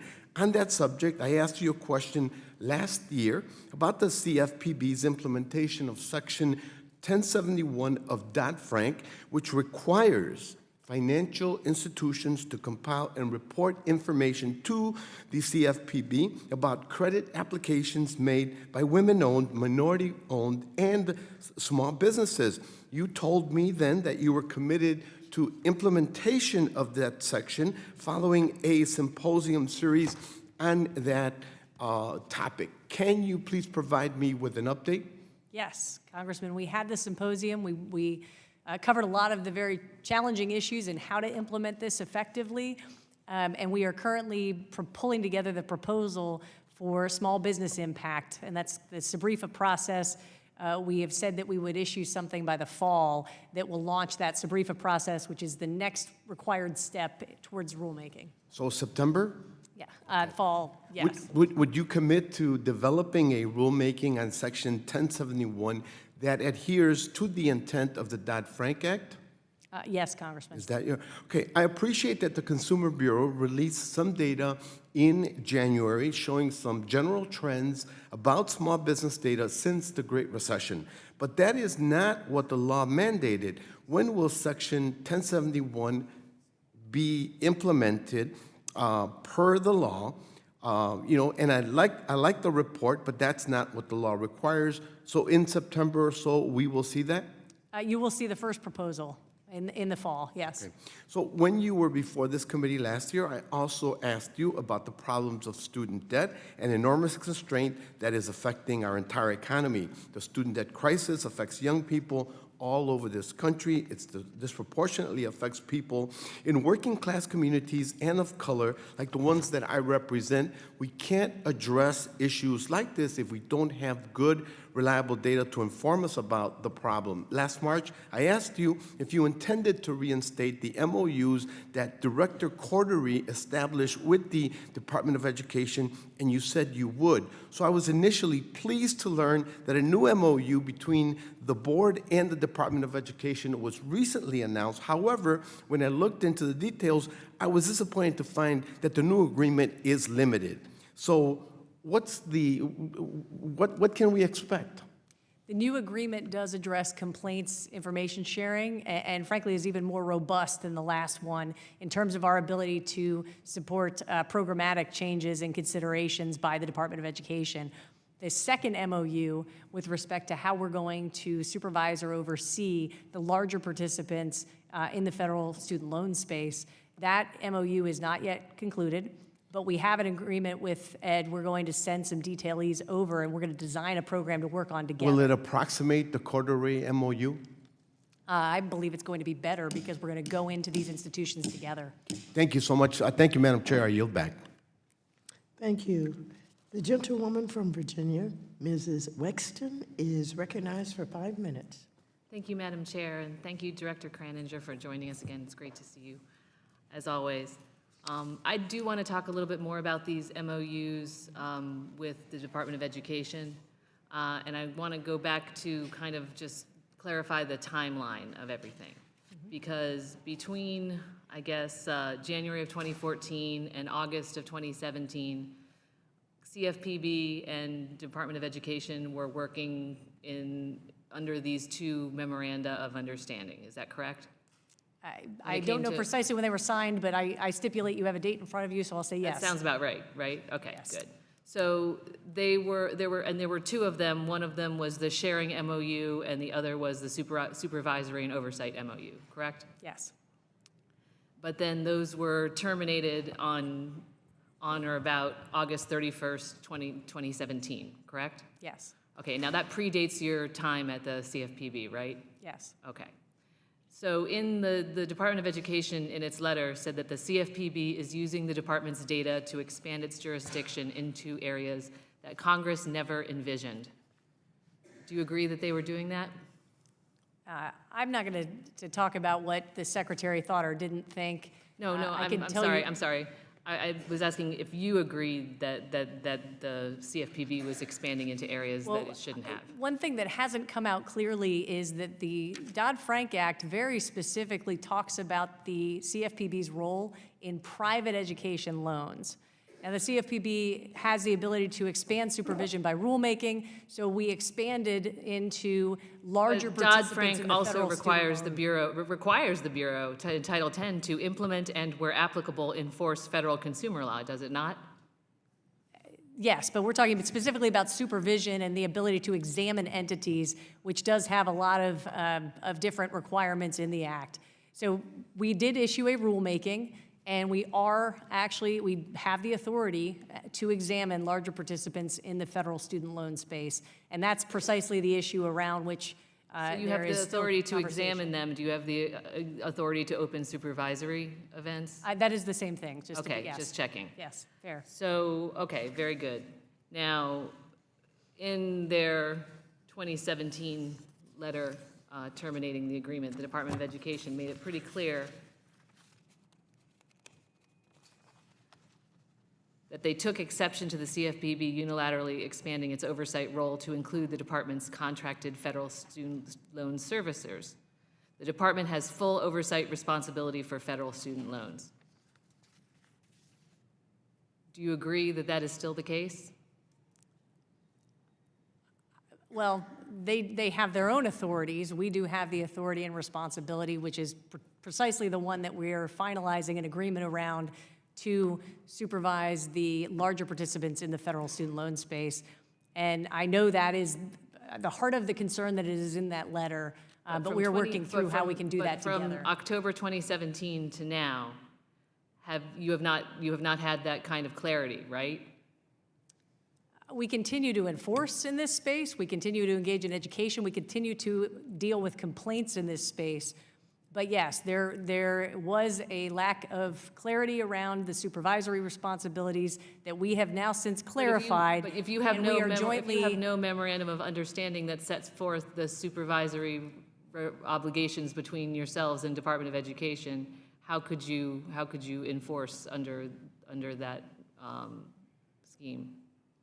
The MOU is specifically around examination, not around enforcement. So we have ongoing litigation in this space. But what I very much want to get to is an agreement around supervision. We are going to detail some. I know that based on your previous answers that there's no real timeline for that, and you're working on it and all that kind of stuff. And I know you'll come before us again, so maybe we'll get some more information in the future. But I want to talk about some of the answers that you gave about specific events in your previous testimony in writing after our event. How many fair lending supervisory events did the Consumer Bureau open in 2019, in FY 2019? You answered 24 fair lending supervisory events out of 131 total events. Question 14, how many supervisory events did the Consumer Bureau open in FY 2019 against student loan servicers? The answer was, the information requested constitutes confidential supervisory information. What's confidential about that? So I have been round and around with my staff about this. There's a desire for transparency. There's a desire to protect confidential information. The Bureau in the past, I'm sorry, Madam Chairwoman, if I could finish, it would be incredibly helpful. Does the gentlewoman request an additional? May she answer the question? Please, answer. You may answer. The only supervisory event numbers that the Bureau has ever released in the past are the total number and the numbers for fair lending. We have not provided any numbers for any other type of exam, and that is something I am looking at. The gentlewoman's time has expired. The witness is requested to provide an answer in writing for the record. Thank you. I'd like to thank Director Kraninger for her time today. Without objection, all members will have 5 legislative days within which to submit additional written questions to the chair, which will be forwarded to Director Kraninger for her response. I ask you, Director Kraninger, to please respond as promptly as you are able. Without objection, all members will have 5 legislative days within which to submit extraneous materials to the chair for inclusion in the record. This hearing is adjourned.